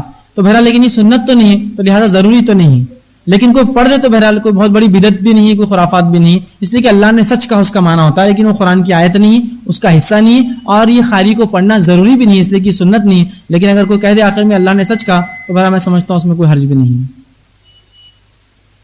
جو چھوٹے بچے ہوتے ہیں تو انہیں کون سی دعا دم کریں؟ چھوٹے بچوں کو عمومی اعتبار سے آپ سورہ فلق سورہ ناس کا آپ جو ہے ان پر دم کریں، اور یہی ان کے نظر بد اور شیطان اور اس قسم کے تکلیفوں سے بچانے کا ایک ذریعہ ہے. جی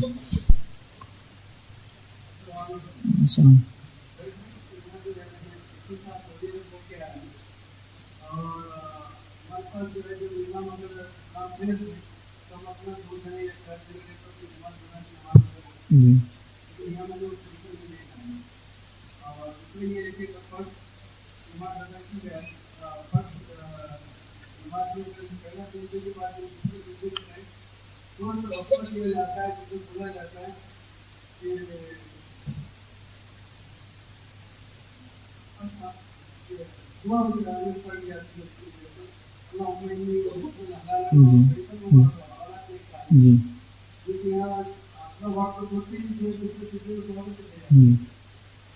بھائی نے 2 سوال کی. بہرحال ایک سوال تو ان کا اس تعلق سے تھا کہ سجدوں کے بیچ میں وہ لوگ جگہ نہیں دیتے.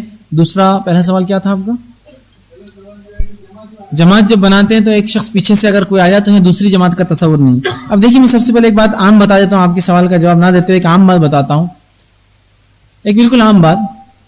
اس مجمع میں نہیں، کسی بھی مجمع میں اگر میں بات پوچھوں، ہم میں سے ایسے کتنے لوگ ہیں جس نے نماز سیکھی؟ لوگوں کو دیکھ کے نہیں پڑھی، سیکھی.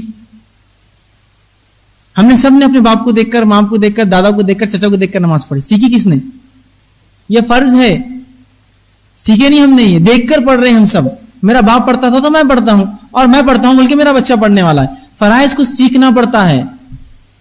اب جب کوئی چیز فرض اور نہ سیکھے تو یہ نتیجہ ہونے ہی والا ہے یہاں تو سجدوں کے بیچ کی آپ دعاؤں کی بات کر رہے ہیں, یہاں تو سجدے ہی نہیں ہونے دیتے ہیں. ایک ابھی سبحان ربی الاعلیٰ بولنے تک تو وہاں کھٹ بول کے کھڑا اور کھٹ بول کے دوسرا گرا, بالکل میٹر کی کاؤنٹنگ ایسے جو رفتار سے رکشہ چلتا ہے ویسی حالت ہوتی ہے. تو یاد رکھیے, شریعت میں یاد رکھیے آپ کو فرائض کو سیکھنا پڑے گا. تو ہر شخص جس نے نماز سیکھی نہ ہو ضرور تحقیق کرے کہ اللہ کے رسول نماز کیسی پڑھی, یہ فرائض ہے. روزہ کیسا رکھتے تھے, زکات کیسی دی, حج کیسا کیا آپ نے, یہ ضروری ہے. رسول نے فرمایا صلو کما رأیتمونی اصلی, نماز ویسی پڑھو جیسا مجھے پڑھتا ہو دیکھو. دوسری روایت نے فرمایا حج ویسا کرو جیسا مجھے حج کرتا ہوا دیکھتے ہو. تو سیکھنا چاہیے. تو ہم سب نے سیکھی نہیں, یہ ہم کو بس دیکھ کر پبلک کر رہی تو ہم کر رہے ہیں. اب پبلک جیسا ایک آدمی ہے, کسی ایک ریسلر کو دیکھے جو ایکسرسائز کر رہا ہے اس کو دیکھ کر سیکھے, تو سیکھ پائیں گا کبھی؟ کچھ تو بھی نیا کرتا ہے پھر, چونکہ وہ یوں اٹھا رہا تو آپ کمر سے اٹھاتے پورے وزن کو, وہ حالانکہ ہاتھ سے اٹھاتا ہے. سمجھ رہے آپ, سیکھنا پڑیں گی. تو فرائض کو سیکھیے, اس کے بارے میں جانیے. اب رہا مسئلہ کہ ایک آدمی اگر جماعت ہو چکی ہے اور پیچھے سے کچھ لوگ آئے, تو اللہ کے رسول کے زمانے کا ایک واقعہ ہے کہ جماعت ہو چکی تھی, ایک صحابی آئے, آپ سے نے پوچھا کیا تیری نماز نہیں؟ تو کہا اللہ کے رسول نہیں. تو آپ نے اعلان کیا کوئی بھائی ہے جو اس کے ساتھ جماعت بنا لے اور اس کو صدقہ دے, مطلب یہ کر کے تم اس کو صدقہ, اس کو تم کو صدقہ کا اجر ملے گا. ایک صحابی نے کہا میں پڑھوں گا, اور وہ جا کے ان کے بازو لگ گئے اور دونوں نے جماعت, تاکہ وہ بھائی کو جماعت کا ثواب مل جائے. ٹھیک ہے, تو ایسا ہو سکتا ہے. لیکن اگر مسجدوں میں جماعت ہو چکی ہو تو میں ضرور گزارش کروں گا کہ بازو آپ سب بنائیں. یہ نہ ہو کہ لوگ سمجھے کہ ابھی جماعت کھڑی ہے, مسجد کے صحن میں ایک طرف بنائیں تاکہ اعلان ہو جائے کہ جماعت ہو چکی ہے, ہم الگ سے دیر آئے تو پڑھ رہے ہیں. اور اس کی اجازت رسول اللہ نے دی, آپ کے زمانے میں ہوا تو میں سمجھتا ہوں آج بھی ہو سکتا ہے. دوسرا, سجدے رکوع بہت اطمینان سے کرنا چاہیے, اتنے اطمینان سے کہ رسول اللہ فرماتے ہیں ریڑھ کی ہڈی سکون پا جائے. ریڑھ کی ہڈی سکون پا جائے مطلب بالکل لگ جائے من کے ایک پیچھے ایک اور آرام ہو جائے. اب ہمارے پاس تو بہت مشکل ہے یہ سکون پانا, اس لیے کہ اگر سکون پائیں گے تو آدھے لوگ تو اس لیے آئے کہ امام صاحب شارٹ کٹ میں بھاگتے بول کے ہم نماز کو آئے ہیں 3 منٹ میں 4 رکعت, 4 منٹ میں 4 رکعت, اور کسی نے غلطی سے 6 منٹ میں 4 رکعت پڑھا دیا تو اگلی بار صف میں لوگ کم ہو جاتے ہیں, بہت لمبا کھینچ رہے ہو. رسول اللہ کے زمانے میں عموماً 50 آیتیں پڑھی جاتی ہے ایک رکعت کے اندر. کتنی مطلب عموماً نماز میں سمجھتا 15 منٹ یا اس سے زیادہ کی ہوا کرتی, عموماً ہو سکتا ہے یہ شارٹ والی ہو, اس سے لمبی پتہ نہیں کتنی ہوتی ہو. تو ہم نے کیا کیا, دین اور شریعت کو مذاق سمجھا, کھلواڑ سمجھا, اور من مانے ڈھنگ سے. بلکہ کبھی ایسا ہو گیا اگر کسی امام نے لمبی نماز پڑھا دیا تو صف کے اندر سے بوڑھے لوگ جو ہوتے ہیں, امام صاحب کیا بات ہے, مطلب اس کو حکم دیتے کہ بھائی کیا چل رہا ہے, شارٹ کرو بہت لمبی ہو رہی. تو بہرحال میں یہ گزارش کروں گا کہ نماز جو ہے, روزہ, زکات, حج, یہ فرائض ہے توحید, اس کو سیکھنے کو انشاءاللہ سیکھیں گے تو یہ مسائل انشاءاللہ عزیز نہیں آئیں گے. بس انشاءاللہ ہم بس اور 1-2 سوال لیں گے چونکہ جی بھائی نے ایک اور سوال کیا کہ فرض جماعت کھڑی ہے اور لوگ سنت پڑھتے ہیں, تو یہ بھی لاعلمی کا نتیجہ ہے. رسول اکرم صلی اللہ علیہ وسلم فرماتے ہیں, مسلم کی روایت ہے, جب فرض جماعت کھڑی ہو جائے تو کوئی نماز نہیں ہوتی سوائے اس نماز کے. فرض جب جماعت کھڑی ہو جائے تو کوئی نماز نہیں ہوتی, امام تکبیر کہہ دے تو صرف اس نماز کے. اب ہمارا معاملہ یہ کہ ہم کو خلاف ورزی میں بہت مزہ اور لذت آتی, اس لیے کہ ہم کو سنگینی معلوم نہیں نا کسی جرم کی کہ نتیجہ کیا ہونے والا. تو بس نہیں بھائی اپنی فرض ہو رہی یہ ہو رہی نا, بلکہ حتیٰ کہ کچھ لوگ تو یہ کہتے ہیں آخری قاعدہ مل جائے تو اپنی سنت پہلے پڑھنا. سبحان اللہ, امام کھڑا ہو چکا اور تم سنت کی اہمیت دے رہے ہو فرض کو چھوڑ کر, عجیب بات ہے. تو بہرحال یہ لا علمی کا نتیجہ ہے. تو میں گزارش کروں گا چاہے نماز ہو, چاہے روزہ ہو, چاہے زکات ہو, چاہے جو دین کو سیکھیے, اس کا علم حاصل کیجیے. اگر یہ ہوگا تو انشاءاللہ پھر عمل میں بہت زیادہ انسان کو مزہ آئے گا. حسن المسلم دعا کی کتاب حیض کی حالت میں لے کر پڑھ سکتے ہیں کیا؟ تو یاد رکھیے دعاؤں کی کتاب ہے وہ, اور دعاؤں کو آپ حیض کی حالت میں پڑھ سکتے ہیں انشاءاللہ عزیز, کوئی حرج نہیں.